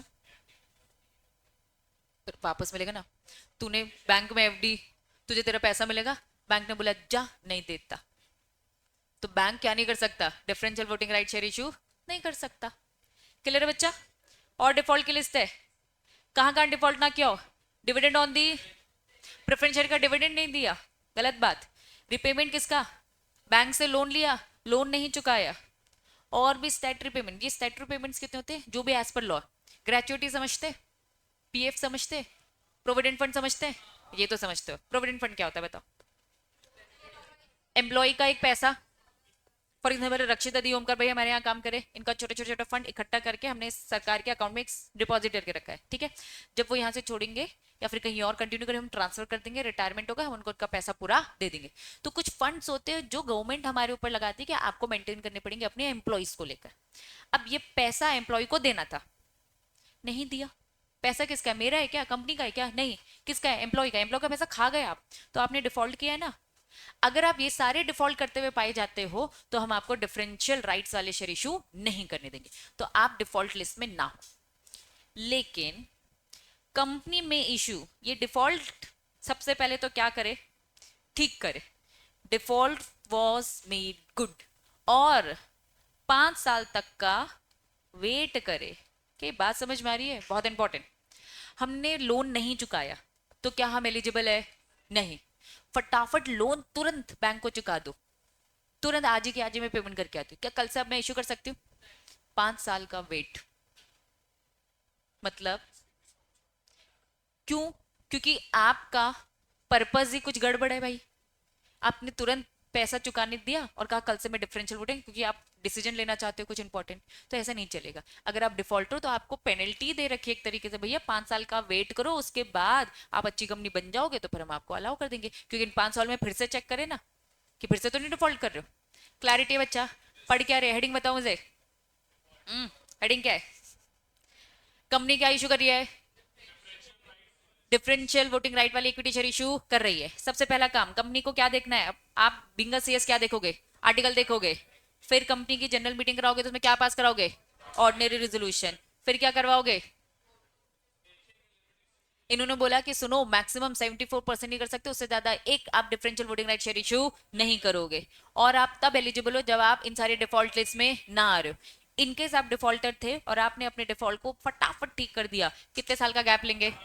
ठीक करो, पहले तो ठीक करो। अब मैंने आज ठीक नहीं किया, 4 साल बाद ठीक किया, तो जब ठीक करोगे उसके बाद 5 साल और, जब ठीक करोगे पहले तो ठीक करो, ठीक करने के बाद 5 साल का वेट करना पड़ेगा, इसलिए डिफॉल्ट मत करो, तुम्हें हम अलाउ ही नहीं करेंगे। क्लैरिटी है बच्चा? नेक्स्ट हेडिंग क्या लिखा है? कन्वर्ट करो existing equity share capital into differential voting right, और या फिर वाइस वर्सा। क्या लिखा है? Not possible. मैंने आपको पहले ही बोला प्रोस्पेक्टस में साफ लिखा होगा। आज जो मैं शेयर इश्यू कर रही हूं ना, ये कौन से है? डिफरेंशियल वोटिंग राइट वाले। कर दिया और बाद में बोल रही हूं मैं कि पुराने जो शेयर इश्यू किए थे ना वो वाले थे, चलेगा क्या? नहीं चलेगा। या फिर इक्विटी नॉर्मल थे, मैंने कहा तुम्हारे पास नॉर्मल शेयर्स है ना, इनको मैं डिफरेंशियल में कन्वर्ट करूं, कर सकती हूँ? नहीं। तुम्हारे डिफरेंशियल थे इसे मैं इक्विटी में करूं, कुछ भी ऐसा कर सकते नहीं हो। जिस दिन इश्यू करोगे उस दिन लिखा था, जो लिखा होगा वही टाइप होगा, बाद में आगे चल के आप बदल नहीं सकते। क्लैरिटी है बच्चा? प्लीज एक रजिस्टर मेंटेन करो, उस रजिस्टर में किसकी लिस्ट होगी? मेंबर्स की। लेकिन डिटेल में बताओ किसके पास कितनी वोटिंग पावर है, किसके पास कितना डिविडेंड है, या फिर अदरवाइज। मतलब मेंबर के रजिस्टर में पूरी डिटेलिंग लिखी होती है, इसने इतने शेयर्स लिए, इसमें इतना वोट है, इतना डिविडेंड इसको मिलेगा। क्लैरिटी है बच्चा? पक्का? होल्डर डिफरेंशियल राइट वाले enjoy all the other bonus वोनस सब मिलेगा। इनका मतलब ये है डिफरेंशियल वोटिंग राइट, समझ लो पनस को मैंने कम कम वोटिंग वाला शेयर इशू किया, बाकी सबको ज्यादा दिया। आप में और पनस में कोई डिफरेंस नहीं है। जनरल मीटिंग बुलाऊंगी, जनरल मीटिंग बुलाऊंगी, ठीक है, जनरल मीटिंग में ये भी आएगा। बस जब एक डिफरेंस है, वो एक डिफरेंस क्या है, वोटिंग या फिर डिविडेंड है तो डिविडेंड, इसके अलावा कोई डिफरेंस नहीं है। मैं सारे एग्जिस्टिंग शोल्डर को क्या दे रही हूँ, बोनस। एग्जिस्टिंग शोल्डर तो ये भी तो एग्जिस्टिंग शोल्डर है, इसको भी मिलेगा। सारे एग्जिस्टिंग शोल्डर को इक्विटी दे रही, सॉरी राइट इश्यू दे रही हूँ, दूंगी। इसमें और आप में कुछ भी फर्क नहीं है, फर्क बस किसका है, वोटिंग का या डिविडेंड का या फिर जो उन्होंने अदरवाइज बताया, इसके अलावा कोई डिफरेंस नहीं। हाँ, ज्यादातर पैरेलली चलेंगे, क्योंकि जब हम आपकी वोटिंग कम करेंगे तो डिविडेंड ज्यादा ही देंगे या फिर आपको शेयर सस्ता देंगे, वट एवर सिचुएशन। क्लियर है बच्चों, पक्का? रीड करो क्वेश्चन बॉक्स में जो दिया है। कंपनी ने 40% तक का डिफरेंशियल वोटिंग राइट इशू किया है, कर सकती है? पक्का? लिमिट तो कुछ और थी, कर सकती है 40% तक के, कर सकती है हाँ। मैक्सिमम लिमिट है 74, उससे ज्यादा नहीं, ठीक है। हम्म, ये कुछ सुनी सुनी सी बातें लग रही है। जहां एक्सप्लेनेटरी स्टेटमेंट आता है, ठीक है, इंपॉर्टेंट बातें डिस्कस करनी है, क्योंकि ये भी इंपॉर्टेंट बात है तो आपको एक्सप्लेनेटरी स्टेटमेंट देना पड़ेगा। अब इसके एक्सप्लेनेटरी स्टेटमेंट में क्या लिखा होगा, बोर्ड रेजोल्यूशन पास हो चुका है, अब मीटिंग में हम डिस्कस करने वाले हैं क्या, डिफरेंशियल वोटिंग राइट, उसकी पूरी डिटेलिंग देखो। इन्होंने बोला है नंबर ऑफ शेयर्स बताओ जो डिफरेंशियल राइट में देने वाले हो, डिटेल्स बताओ पूरे डिफरेंशियल राइट्स क्या दे रहे हो, वोटिंग दे रहे हो, डिविडेंड दे रहे हो, परसेंटेज बताओ कितना इश्यू कर रहे हो, रीजन बताओ भैया क्यों कर रहे हो, प्राइस बताओ, बेस बताओ, प्राइस कैसे किया। मतलब सिचुएशन के अकॉर्डिंग आपका एक्सप्लेनेटरी स्टेटमेंट बदलता जाएगा। बात समझ में आ रही है? प्राइवेट प्लेसमेंट डिटेल्स, ये पूरी पूरी डिटेल्स एक बार वन रीड करोगे, ठीक है, सबके अब तुम लोग रीड करने के लिए एलिजिबल हो। नेक्स्ट हेडिंग बताओ क्या लिखा है, बोर्ड रिपोर्ट क्या होती है? नहीं, अब समझो, बोर्ड रेजोल्यूशन तो समझ में आता है, बता रहे को, वो तो मिनट्स होता है। मिनट्स क्या होता है, समरी मीटिंग की। अब बोर्ड मिनट्स भी हो सकती है, बोर्ड मीटिंग की भी मिनट्स हो सकती है, जनरल मीटिंग की भी मिनट्स हो सकती है, और अगर कमिटी मीटिंग हो रही है तो committee meeting, extra ordinary meeting जो भी है उन सबकी मिनट्स। मिनट्स मतलब समरी। रिपोर्ट समझना, ये बहुत इंपॉर्टेंट टर्म है, आगे चलकर आएगा। साल में एक बार बनती है बोर्ड रिपोर्ट, साल में एक बार बनती है बोर्ड रिपोर्ट, ठीक है। ये बोर्ड रिपोर्ट क्या बताती है, पिछले साल का, याद है हर साल एक एजीएम होती है, फुल फॉर्म बताओ एजीएम का, एनुअल जनरल मीटिंग। इस एनुअल जनरल मीटिंग में क्या होता है, पूरे साल भर का पुराना चिट्ठा देते हैं, इसमें आपको बोर्ड रिपोर्ट भी दी जाती है। बोर्ड रिपोर्ट बताती है पूरे साल भर का चिट्ठा, balance sheet, profit and loss account तो है, प्लस कंपनी ने क्या बायबैक भी किया है बोर्ड रिपोर्ट में बताओ, कंपनी क्या कुछ फोरफिट भी किया है बताओ, कंपनी ने मर्जर अमलगमेशन किया है बताओ। तो बोर्ड रिपोर्ट मतलब बोर्ड ऑफ डायरेक्टर की पूरी एक साल उसने क्या क्या मेहनत कर रखी है इस कंपनी में, क्या क्या कंपनी ने कैसे कैसे काम किया, ये पूरी की पूरी डिटेल में। ये किसी एक मीटिंग को रिप्रेजेंट नहीं करिए, ये क्या करिए, पूरे साल भर की मीटिंग का पूरा रिप्रेजेंटेशन है, जो कि बोर्ड ऑफ डायरेक्टर बनाता है। बनाता बोर्ड ऑफ डायरेक्टर नहीं, सीएससी बनाकर देगा बोर्ड ऑफ डायरेक्टर के लिए, लेकिन इसमें जितने काम है वो किसके लिखे होंगे, बोर्ड ऑफ डायरेक्टर की, कि बोर्ड ऑफ डायरेक्टर ने इस कंपनी को कैसे चलाया। अब एग्जाम्पल बता रही हूँ, बोर्ड ऑफ डायरेक्टर डिस्क्लोज करेगा इस रिपोर्ट में क्या क्या होगा, क्या कंपनी ने differential voting right share issue किए थे, बोर्ड रिपोर्ट में लिखा होगा पूरी डिटेलिंग सब कुछ, क्या कंपनी ने प्राइवेट प्लेसमेंट किया था उसकी पूरी डिटेलिंग, इन शॉर्ट कंपनी ने पूरे एक साल में जो कुछ भी किया है वो पूरी की पूरी चीजें बताई जाएंगी। क्लैरिटी है बच्चों? हम्म, क्लियर है बच्चों, पक्का पक्का। अब जहां कहीं भी बोर्ड रिपोर्ट आएगा क्या आता है, होता है पूरे साल भर का पूरा चिट्ठा होता है, लेकिन अदरवाइज वाला मतलब बैलेंस शीट और प्रॉफिट एंड लॉस अकाउंट नहीं, क्योंकि उसके लिए तो अलग अकाउंट है, डिसीजन जो भी पूरी कंपनी में लिए गए एक ही बार बन के तैयार होती है, ठीक है। लेकिन जो हर मीटिंग की जो रिपोर्ट होती है वो रिपोर्ट नहीं, मिनट्स होती है, हर साल बनेगी, और एजीएम जब होगी ना सारे शोल्डर के सामने रखी जाती है। और एक बात बता दो, ऐसे रखी नहीं जाती, पहले घर पे ही सब भिजवा दिया जाता है, घर से पढ़ कर आओ, क्योंकि यहाँ रखी जाएगी तो कब पढ़ोगे, कब क्रॉस क्वेश्चन करोगे, घर से पढ़ कर आओ, 21 दिन का वही गैप होता है, पढ़ के आने का, मीटिंग में आओ और सीधा वोट देने का, ठीक है। हाँ, क्या लिखा है बच्चा, अर्निंग पर शेयर, कंपनी ने क्या इशू किया था, डिफरेंशियल वोटिंग राइट शेयर, ठीक है। अब आपकी जो अर्निंग पर शेयर है कम हो रही है बच्चा, जितने ज्यादा नंबर ऑफ शेयर होल्डर बढ़ाओगे अर्निंग पर शेयर आपकी क्या हो जाएगी, कम होती जाएगी। पहले आपका 10% था, हम मार्केट में नए शेयर इशू करते हैं, वो भी आ जाते, आप 10 की जगह 8 हो जाते, 5 हो जाते, 6% होते, आपका परसेंटेज कम होता जाएगा जितने लोग बढ़ते जाएंगे। ठीक है, तो डाइल्यूट होना मतलब क्या होना, कम होना। क्या कम होना, अर्निंग पर शेयर में जितना कमा रहे थे वो कम होता है, क्योंकि और ओनर बढ़ते जा रहे हैं ना, ओनर बढ़ते जाएंगे तो बच्चा दिक्कत होती है। इसीलिए तो शोल्डर से बार बार पूछा जाता है ORSR पास करके कर ले क्या, कर ले क्या। उन्हें लगता है नहीं भैया खतरा है तो फिर मत करो, लेकिन फिर डायरेक्टर बोलता है तो पैसे दो, फिर पैसे तो चाहिए हमें उनसे। राइट इशू, समझ में आया। चलिए, दो कंसेप्ट हमने पढ़े। पहला क्या था, कंपनी ने क्या इशू किया, प्राइवेट प्लेसमेंट। कंसेप्ट समझ में आया, क्या करते हैं प्राइवेट प्लेसमेंट में, लोगों को सेलेक्ट करते हैं, आइडेंटिफाई करते हैं और उनको अप्रोच करते हैं, पैसे दो। सेकंड अभी हमने क्या पढ़ा, डिफरेंशियल राइट इशू किया। हेडिंग बताओ क्या लिखा है, इशू भी है तो पहले इशू सीखेंगे। ये प्रेफरेंशियल्स क्या होते हैं, नाम बताओ। दो प्रेफरेंस राइट होती है, पहली डिविडेंड और रीपेमेंट वाइंडिंग अप पे। ठीक है, चलो। कंपनी ने कहा इशू करना है, ठीक है भाई बिल्कुल इशू कर सकते हैं। मैक्सिमम कितने ड्यूरेशन तक का कर सकते हैं, 20 years, है ना। चलो, कंपनी कैन नॉट, सबसे पहली बात तो इरिडीमेबल कर सकती है नहीं, रिडीमेबल ही कर सकती है। तो रिडीम होगा तो मैक्सिमम कितना, 20, कुछ 30 भी सुना था मैंने। इंफ्रास्ट्रक्चर कंपनी है तो 30 years। ठीक है, चलो। एक्सेप्शन यही दे रखा है, इंफ्रास्ट्रक्चर वही 30 years, रिपीटेटिव बात है, लेकिन इसमें इंपॉर्टेंट बात समझने वाली एक चीज है। हमने यहाँ तक तो पढ़ लिया था। दीदी ये क्या लिखा है, 21st year onwards redemption minimum 10% preference shares per year, ये कुछ समझ नहीं आया, वापस समझो। ITX company preference share issue करता है आपको, मैं कितने साल में आपको दे दूंगी, मैं इंफ्रास्ट्रक्चर कंपनी कितने साल में आपको पे करूंगी, 30। जनरली बाकी कंपनीज के लिए कितना था, 20। समझना, 20 years था। इन्होंने कहा जैसे 20 साल होते इंफ्रास्ट्रक्चर कंपनी, आपको भी 21st वाला जो ईयर होगा वहां से कब तक, 30th तक, वहां से 30th तक करना आपको पूरा 100% कब है, जब 30 साल हो जाएंगे तब मुझे देना है। लेकिन एक बार में आपके ऊपर भी आ जाएगा बर्डन, तो हम आपको एक बार में बर्डन नहीं दे रहे। ठीक है, 21st वाला जो ईयर होगा ना, 10% उस टाइम पे रिटर्न कर देना। 22nd जो रहेगा ना, फिर क्या करना, 10%, सॉरी मैंने पनस को दे दिया 10%, इसको दे दिया 10 10 10 10, मतलब ऐसे करते करते मैं जब 30 साल तक मेरी कंप्लीट हो जाएंगे मैं पूरे पे कर ही दूंगी। रीपेमेंट कर रही हूँ ना, रिडीम कर रही हूँ। इन्होंने कहा नॉर्मल कंपनी को बोला भैया तुम 20 साल में पूरा एक बार में करो, लेकिन इंफ्रास्ट्रक्चर को बोला तुम्हें भी 20 साल तक कुछ नहीं देना, 21वें साल में 10 10 10 10% देना चालू कर दो। और ये कब तक जाएगा, कब तक जाएगा, 30th तक। अब एक बार इसकी लैंग्वेज यूज करो, नॉट एक्सीडिंग 30 years, लेकिन subject to redemption of the minimum 10% of such preference share per year from the 21st century onward।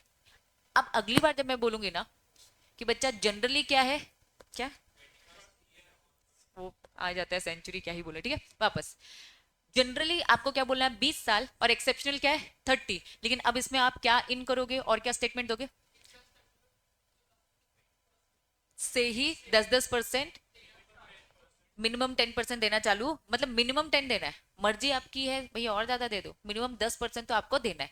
इच्छा आपकी उससे ज्यादा है तो दे दो। क्लियर है, पैसे की जरूरत है, नहीं देना था इसीलिए तो लिया था। क्लैरिटी है, पक्का। नेक्स्ट, क्या पास करना है, जहां स्पेशल रेजोल्यूशन आएगा मतलब कंपनी को क्या करना है, MGT 14 बोर्ड मीटिंग हुई होगी, स्पेशल रेजोल्यूशन पास होगा, उसके बीच में नोटिस आया होगा, सारी चीजें कंटिन्यू। अब ये बार बार एक चीज को नहीं बताएंगे, ठीक है। फिर उन्होंने क्या बोला, आपकी कंपनी क्या इशू कर रही है, कौन से शेयर इशू कर रही थी, प्रेफरेंशियल। ठीक है, प्रेफरेंस। इन्होंने कहा डिफॉल्ट, डिफॉल्ट ना किया हो किसमें, redemption of preference share issued. आज तुम नए प्रेफरेंस शेयर इशू करने जा रहे हैं, जरा तुम्हारा पास्ट रिकॉर्ड देखें, पुराने जो प्रेफरेंस शेयर्स बैठे हैं उनको चुकाया है कि नहीं, उनके 20 साल हो गए हैं, आप उनको पैसे दे ही नहीं रहे हो। ठीक है, या फिर किसका, इन्हीं प्रेफरेंस शेयर का पेमेंट में तो डिफॉल्ट नहीं है, इनकी डिफॉल्ट अलग है।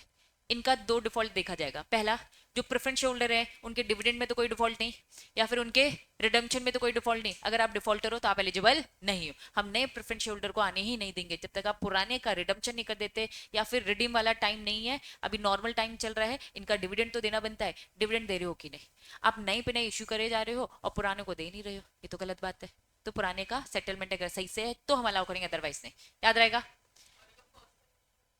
तो पुराना कुछ है ही नहीं, आप साफ सुथरे हो बिल्कुल, कोई डिफॉल्ट ही नहीं हुआ आपका। हाँ, नहीं, कुछ है ही नहीं ना।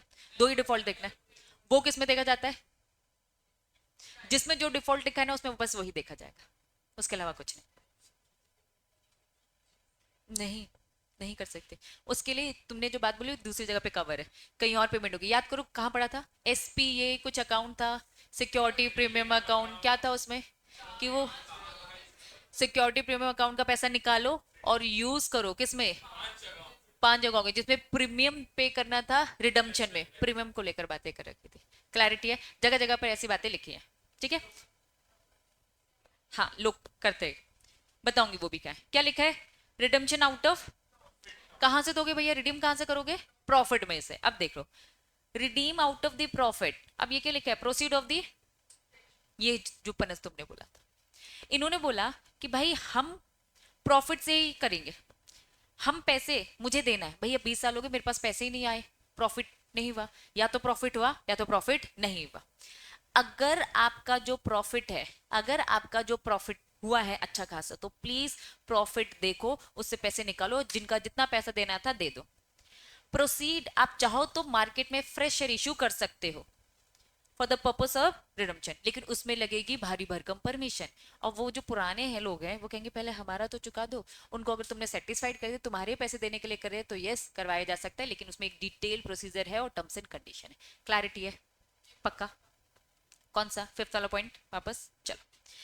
हम फिफ्थ वाला पॉइंट पढ़ रहे हैं और ये बोल रहे हैं कि रिडम्पशन का पेमेंट 20 साल कंप्लीट हो गए, 20 साल कंप्लीट हो गए, पैसे देना है, कहां से दोगे, प्रॉफिट से देंगे। अगर आपकी कंपनी प्रॉफिटेबल है तो, हो सकता है प्रॉफिट में नहीं हो, लॉस हो, पैसे तो देने पड़ेंगे, आपने उनके पैसे खाए, रिटर्न तो करना ही पड़ेगा। तो इन्होंने कहा कि एक काम करना, नए शेयर, लिखा है ना प्रोसीड्स, कहीं भी आपको दिखेगा proceed of fresh issue, proceed मतलब जो कैश आया, जो पैसा आया, जो पैसा आया, किससे पैसा आया, फ्रेश इशू, नए शेयर इशू करे और हमने आपको वो पैसा वहां से निकाल के दे दिया, करोगे, लेकिन उसकी टर्म्स एंड कंडीशन है। फुल्ली पेड अप शेयर, क्या होता है फुल्ली पेड अप शेयर, जरा बताओ मुझे। एक बार में पूरा पैसा आ गया, पूरा पैसा, 10 रुपए का शेयर, पूरा 10 रुपए आपके पास आ गया। इन्होंने कहा रिडीम करना है, मुझे आपके पैसे लौटाने, तो मैं पूरे पैसे उसी के लौटाऊंगी ना जिसने मुझे पूरे पैसे दिए हैं। मैंने एप्लीकेशन मनी मांगा था, आपने दिया, अलॉटमेंट मांगा, दिया, फर्स्ट कॉल मांगा, दिया, कुछ नालायक लोगों ने सेकंड कॉल नहीं दिया। अब रिडीम करने की बारी आती है तो मैं किसको दूंगी, जिसने मुझे पूरे पैसे दिए हैं। मेरी रिस्पॉन्सिबिलिटी उसकी नहीं बनती भाई पूरे देने की, जिसने मुझको पूरे नहीं दे। तो रिडीम किसका होगा, फुल्ली पेड अप शेयर का। हेडिंग बताओ क्या लिखा है, कैपिटल रिडम्पशन रिजर्व अकाउंट। कौन सा अकाउंट होता है ये, एक अकाउंट है, उस अकाउंट का नाम फिर से रीड करो, क्या है अकाउंट का नाम, साफ साफ सुनना, मुझे तुम्हारे पैसे चुकाने 20 साल होते ही एक बार में बर्डन आएगा, तो कंपनी को बोला जाता है सुनो एक बार में बर्डन मत लो, हर साल प्रॉफिट का एक छोटा छोटा छोटा पैसा इस रिजर्व में डालते जाओ, क्योंकि देना तो है आखिरी साल में, दोगे कहां से। तो साहब बोला shares are propose to be redeem out of the profit. अगर आप प्रॉफिट का मोड देख रहे हो तो प्रॉफिट में से धीरे धीरे जो रिजर्व का पैसा है वो निकालो और इस कैपिटल रिडम्पशन रिजर्व में डालो, और जब वो 20 साल कंप्लीट होंगे इससे पूरे पैसे निकालो दे दो। लेकिन अगर कंपनी का प्रॉफिट हुआ है तो ही वो कर सकती है, नहीं हुआ है तो सेकंड ऑप्शन क्या था, नए शेयर इशू करेंगी। ठीक है, चलो हेडिंग क्या लिखा है, premium if any payable on the redemption of the preference share. Premium समझते हैं क्या होता है प्रीमियम, गुडविल में, चलो जो प्रेफरेंस शेयर्स है वो हमने प्रीमियम में एक्स्ट्रा पैसा आपसे मांगा, पार में नहीं किया, फॉर एग्जांपल 10 का हमने 12 रुपए आपसे लिया, साफ बोला before the commencement of this act security premium account out of the profit. समझो, अगर प्रीमियम का पैसा है, जब ये एक्ट नहीं आया था, ये कंपनीज एक्ट 2013, उससे पहले की बात करो तो पूरा प्रॉफिट का आप देते थे, लेकिन लेकिन लेकिन अभी हमने पढ़ा था ना सिक्योरिटी प्रीमियम अकाउंट का पैसा 5 जगहों पे यूटिलाइज हो सकता है। वो कौन सा वाला था? प्रेफरेंस शेयर वाली बात क्या थी, जरा बताओ मुझे। बोनस हो गया, राइट ऑफ करे थे, बायबैक हो गया, और प्रीमियम, इस वाले पॉइंट की बात करी थी। प्रीमियम पे करना है किसके लिए? प्रेफरेंस शेयर्स के लिए, ये सारी चीजें। तो वो इसी की बात करें कि भाई सिक्योरिटी प्रीमियम अकाउंट का ही वास्ता इन्होंने दिया। जो प्रीमियम है, if any payable on the redemption, आप चाहो तो सिक्योरिटी प्रीमियम अकाउंट का पैसा यूज कर सकते हो। लेकिन ये कंपनीज एक्ट 2013 बोलता है। इससे पहले जब कंपनीज एक्ट 2013 नहीं था, उस टाइम पर आप क्या करते थे? प्रॉफिट में से निकालते थे। हो सकता है आपके पास प्रीमियम रखा ही ना हो, तो फिर क्या करोगे? प्रॉफिट से ही निकालोगे। क्लैरिटी है? बोलो। अगर आप इसमें कवर नहीं होते हो तो आउट ऑफ प्रॉफिट, मतलब हम पुराने में नहीं कवर होते, हम नए में होते। नया क्या बोलता है? सिक्योरिटी प्रीमियम अकाउंट का पैसा यूज करने का। क्लैरिटी है? हाँ, हाँ, ठीक है। चलो, in case of company is not in position, read करो हेडिंग, बताओ क्या बोल रहा है। क्यों नहीं कर पा रही? क्योंकि कंपनी के पास प्रॉफिट नहीं है। तो सेकंड ऑप्शन क्या था? फ्रेश इशू करना है, नए शेयर इशू करो, उससे आएगा पैसा। और प्रोस्पेक्टस में लिखा होगा कि जो तुम्हारे लिए तुमको जो हम शेयर दे रहे हैं ना, उसका पैसा यूज होने वाला है पुराने शेयर को पे करने में। ऐसा प्रोस्पेक्टस में लिखा होगा, बस पढ़ना है। ठीक है, नहीं पढ़ा तो आप पैसे देते जाओगे। जा भाई, तू तो मुंह धो, रहने दे। ये लड़का ना बहुत खतरनाक हो चुका है। चलो, क्या लिखा है? खड़ा हो जा, जल्दी खड़ा हो जा, वहीं खड़ा हो जा, वापस जा, वापस जा। नहीं नहीं नहीं नहीं, खड़ा खड़ा खड़ा खड़ा, जल्दी खड़ा हो। सारी क्लास में होता है ना ये, मैं सीएसईटी से देख रही हूँ। तू मेरी क्लास में मेरे सामने बोल रहा है नहीं नहीं कहाँ सो रहा हूँ, तो भाई मैं क्या ही बोलूं। अभी रुक रुक बेटा, अब तो तू गए, तेरे 1 घंटे करने हैं मैंने। चलो हेडिंग देखो, देखो। इनकेस कंपनी पोजीशन में नहीं है पे करने के, तो फिर क्या करेगी? न्यू शेयर इशू करेगी। लेकिन न्यू शेयर इशू करने से पहले प्रोस्पेक्टस में लिखा होगा, और प्लस पूछेगी पहले concern of the shoulder 3/4 in value. मतलब 3/4 इन वैल्यू का मतलब कौन पास करेगा? क्या काम कर रहे हैं हम यहाँ पर?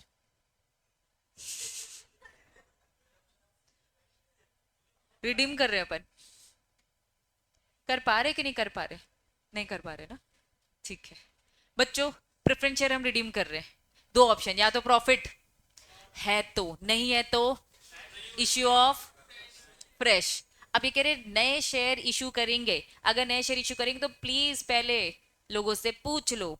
किन से पूछ लो? उन प्रेफरेंस शेयर से पूछ लो जिनके पैसे आपने चुकाए नहीं है, विद द अप्रूवल।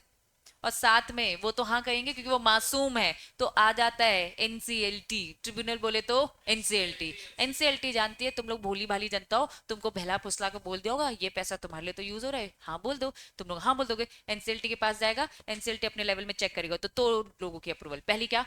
वो प्रेफरेंस शेयर होल्डर जिनको देना है, प्लस। ठीक है, चलो NCLT tribunal on the petition made, जो भी है, issue further redeemable preference share issue कर सकते हो। लेकिन फिर करोगे तो क्या करना? एकदम इक्वल अमाउंट, और ज्यादा मत ले लेना। 1 करोड़ का पे करना था तो नए करोगे तो 1 करोड़ ही करना, पूरा 1 करोड़ लगा देना। पता चलो और एक्स्ट्रा 2 करोड़ करते, एक इनका देंगे, एक अपन मजे करेंगे। ठीक है, ऐसा नहीं है। क्लियर है? प्रोजेक्ट है तो उसके लिए अलग। अभी स्पेसिफिक पर्पस क्या है? कर नहीं पा रहे हो इसलिए ले रहे हो। प्रोजेक्ट है तो अलग से बोलो ना।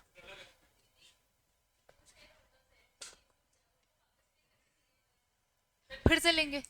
ये चलती रहेगी कहानी, ये चलती रहेगी। बुद्धू है वो लोग, प्रोस्पेक्टस अच्छे से नहीं पढ़ रहे हैं कि भाई वो इनका नहीं चुका पा रहे तो तुम्हारा कहां से चुकाएंगे।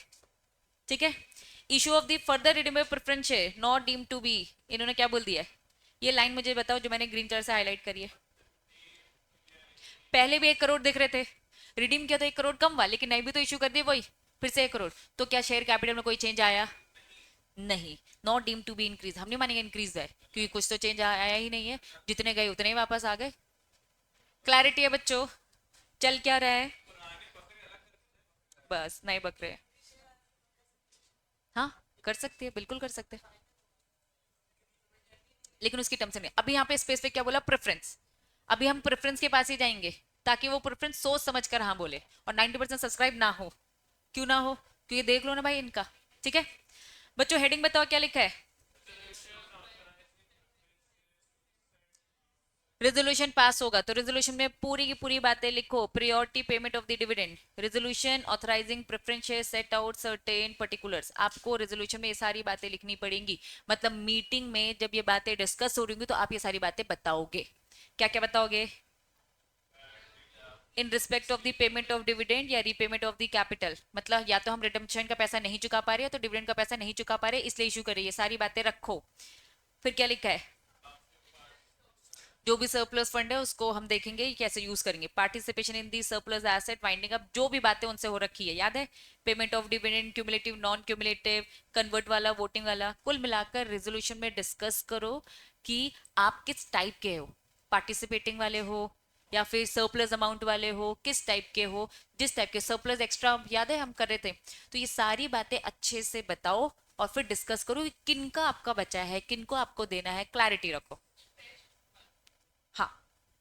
ऑथराइजिंग प्रेफरेंस शेयर ये नहीं, पुराने शोल्डर से हम बोल रहे हैं कि हम नए लेकर आ रहे हैं, तुमसे परमिशन ले रहे तो तुम्हें पूरी बातें क्लियर करेंगे ताकि आप उस हिसाब से हाँ ना बोले. क्योंकि अगर ना बोलेंगे तो हम नहीं कर पाएंगे और तुम्हारे नहीं चुका पाएंगे तो अलग पेनल्टी अलग लगेगी. ठीक है. अगर एक्सप्लेनेटरी स्टेटमेंट आ गया है और हमें नोटिस के साथ एक्सप्लेनेटरी स्टेटमेंट देना तो हम क्या क्या बताएंगे कि कंपनी मीटिंग में क्या डिस्कस करने वाली है. कि कंपनी प्रेफरेंस शेयर पुराने वालों का नहीं चुका पा रही है तो नए इशू करने का सोच रही है. और पूरी सारी बातें पूरी डिटेल में बताओगे. कितना साइज, क्या इशू, क्या नंबर ऑफ शेयर्स है, नेचर बताओ, क्यूमुलेटिव नॉन क्यूमुलेटिव है, क्या पर्पस है, पर्पस बताओ, पुराने का नहीं चुका रहे, मैनर, प्राइस, ये सारी चीजें रीडिंग में जाएगी. और साथ में एक रजिस्टर मेंटेन करो जिस रजिस्टर में क्या लिखेंगे, सारे प्रेफरेंस होल्डर का नाम. ठीक है. क्लियर है बच्चों? रिडीम कर सकते हो प्रेफरेंस शेयर को. कब? एक फिक्स टाइम होगा या एक फिक्स इवेंट. टाइम मतलब मैंने 10 साल रखा तो जैसे 10 साल खत्म. इवेंट बोला मैंने जैसे ये प्रोजेक्ट खत्म मैं दे दूंगी. कंपनी ने प्रोस्पेक्टस में पहले से लिखा होगा 10 साल तो 10 साल. मैंने कहा था ये फ्लाईओवर बन जाएगा, इवेंट खत्म तो मैं आपको आपका पैसा चुका दूंगी. तो या तो टाइम लिखा होगा या तो इवेंट. कंपनी के पास ऑप्शन है एनी टाइम. प्रोस्पेक्टस में सारी बातें लिखी होंगी. ये any time at the. Second point बोलता है कंपनी को ऑप्शन दिया. थर्ड पॉइंट बोलता है शोल्डर को ऑप्शन दिया. फर्स्ट पॉइंट बोलता है जो प्रोस्पेक्टस में हमने लिखा या तो टाइम फिक्स किया है या तो इवेंट फिक्स किया. क्लैरिटी है? हाँ हाँ इंडिविजुअल. अभी किसकी हो रही है? प्रेफरेंस शेयर्स की. प्रेफरेंस शेयर्स कब रिडीम करोगे? इन्होंने कहा कब रिडीम करेंगे जो प्रोस्पेक्टस में टाइम लिखा है, जो प्रोस्पेक्टस में इवेंट लिखा है. ठीक है. ये सबकी बात हो रही है, पुराने नए जनरल. ठीक है. अब इन्होंने कहा खत्म, हम पूरी प्रोसेस फाइंड पूरा का पूरा कंक्लूड करें, सम अप करें. पहला क्या बोला उन्होंने? सबसे पहले क्या देखना है? क्या आपकी कंपनी प्रेफरेंस शेयर इशू कर सकती है? आर्टिकल में देखो कर सकती नहीं कर सकती. नहीं कर सकती तो क्या करने का? आर्टिकल को अमेंड कर दो. फिर रेजोल्यूशन पास करो, स्पेशल रेजोल्यूशन पास करो. स्पेशल रेजोल्यूशन पास करने के लिए आपको नोटिस भेजना पड़ेगा लेकिन सिंगल नोटिस नहीं. साथ में एक्सप्लेनेटरी स्टेटमेंट. अगर कंपनी लिस्टेड है तो भैया कहाँ लिस्ट है, कौन सा स्टॉक एक्सचेंज, बॉम्बे नेशनल, सबको बता दो. खबर पहुंचा दो कितने दिन पहले? बोर्ड मीटिंग से 2 दिन पहले खबर पहुंचाओ स्टॉक एक्सचेंज की हमारी मीटिंग होने वाली है और मीटिंग में ये बातें डिस्कस होने वाली है. फिर स्पेशल रेजोल्यूशन पास करेंगे तो एमजीटी 14 आ जाएगा. अगर 1% कंपनी है, ये 1% कंपनी में कैसे रेजोल्यूशन पास होगा भैया? एक ही बंदा है, अकेले यहाँ कहेगा. तो ये वाली बात भी बता दो. एक ही इंसान है ना. 1% क्या, इस पूरी मीटिंग में एक ही बंदा. तो उन्होंने कहा बस रिटर्न लिख दो और बता दो बस आरओसी को. अलग से बता मीटिंग करने की जरूरत नहीं है. हाँ बस रिटर्न में लिख दो. नहीं रिटर्न उसका एक्नॉलेजमेंट को ही रेजोल्यूशन मान लिया जाता है. ठीक है. नेक्स्ट, कितने दिन के अंदर? क्यों आएगा ये? आएगा ये पास 3 आएगा. क्या नंबर ऑफ अलॉटीज बढ़ रहे हैं? बिल्कुल बढ़ रहे हैं. ये हट के ये आ रहे हैं. ठीक है. नाम चेंज हो रहा है. ठीक है. अपडेट, क्या अपडेट कर लो? मेंबर का रजिस्टर, पुराने को कट करके नए लिखने वाले अब हम. रिडीम प्रेफरेंस शेयर, जो भी टर्म्स एंड कंडीशन है बताओ. प्रेफरेंस शेयर रिडीम होगा या तो फिक्स टाइम या तो इवेंट, कोई भी टाइम, कंपनी का ऑप्शन या फिर शोल्डर का ऑप्शन. पूरा रिपीट, पूरा समअप पढ़ रहे हैं. अब नोटिस ऑफ द रिडम्पशन किसको दे दो? आरओसी को. आरओसी को बता दो हमने सबके पैसे रिटर्न कर दिए. अब चाहे वो प्रॉफिट से किया हो चाहे वो आपने किससे कर कर किया हो, फ्रेश इश्यू. अब ये आपके ऊपर है. प्लीज साथ में मेमोरेंडम भी ऑल्टर कर लेना क्योंकि प्रेफरेंस शेयर्स तो उसमें भी दिखता है, इक्विटी प्रेफरेंस दोनों दिखता है. तो मेमोरेंडम भी ऑल्टर आपका होना चाहिए कि कम हो गया या ज्यादा हो गया. कंपनी 30 दिन के अंदर आरओसी को पास 3 बता देगी, डिलीवर करेगी सर्टिफिकेट 2 मंथ के अंदर, ये तो पढ़ा था ना हमने, कोई नहीं बस हो गया। इंटीमेट करेगी, क्या इंटीमेट करेगी, ये डिपॉजिटरी कहां से आ गया, अगर कंपनी के शेयर्स इलेक्ट्रॉनिक फॉर्म में तो डिपॉजिटरी भी आएगा। फाइनली यहाँ पे कंसेप्ट खत्म। केसेस का कंक्लूजन क्या है, no specific provision companies act, इन्होंने कहा प्रेफरेंस शेयर्स को लेके कोई भी नहीं है, इसका मतलब ये नहीं है कि प्रेफरेंस शेयर के पास कोई रेमेडी नहीं है, इनके पास हमेशा रेमेडी है, शिकायत कर सकती है वो कहां पर, एनसीएलटी। हमने अभी पढ़ा था ना कि तुम लोगों ने तो हाँ बोल दिया, हमें 2 लोगों की अप्रूवल चाहिए थी, प्रेफरेंस होल्डर की भी अप्रूवल चाहिए थी और एनसीएलटी की भी, ठीक है। तो अगर ट्रिब्यूनल वही एनसीएलटी, ठीक है, अगर एनसीएलटी आपकी बातें सुनने के लिए हमेशा है, हो सकता है उनके साथ हमने क्या पास किया, एसआर पास किया, तुम पुराने शोल्डर हो प्रेफरेंस के, 75% ने हाँ बोल दिया, बाकी वो 25% बेचारे माइनॉरिटी के, वो माइनॉरिटी की एनसीएलटी बात सुनेगी और सुनने के बाद हाँ या तो ना, जैसा उसे ठीक लगे वही करेगी। तो उन्होंने यहाँ पे ये क्या रखा है, अलग से आप चाहो तो क्या कर सकते हो, ये टर्म समझना, क्या लिखा है, क्लास एक्शन, ग्रुप में आइए और शिकायत करिए। क्लास, क्लास मतलब होता है ग्रुप, ग्रुप क्या कर रहा है, एक्शन ले रहा है, तो एनसीएलटी के पास ग्रुप बनाकर आई, वो सबकी बातें एक बार में सुनेगी, हाँ और ना उस हिसाब से करेगी। क्लैरिटी है बच्चों। 3 टाइप आज हमने पढ़े, पहला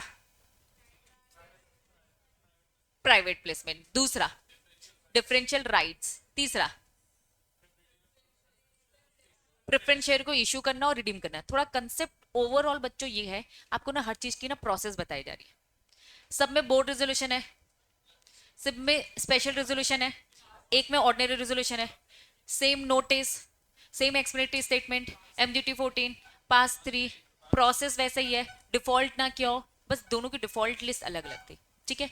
अब होता क्या है, आपकी कंपनी कोई भी ऑप्ट करेगी तो एक बार में एक ही ऑप्ट करेगी ना, क्या ये बात समझ में आ रही है, तो प्लीज जो ऑप्ट करेगी ना, आपको बीइंग अ सीएस उसकी पूरी प्रोसेस देखनी होती है और उसे फॉलो करवाना होता है, दैट्स इट। क्लियर है, तो आज की सभा यहां समाप्त।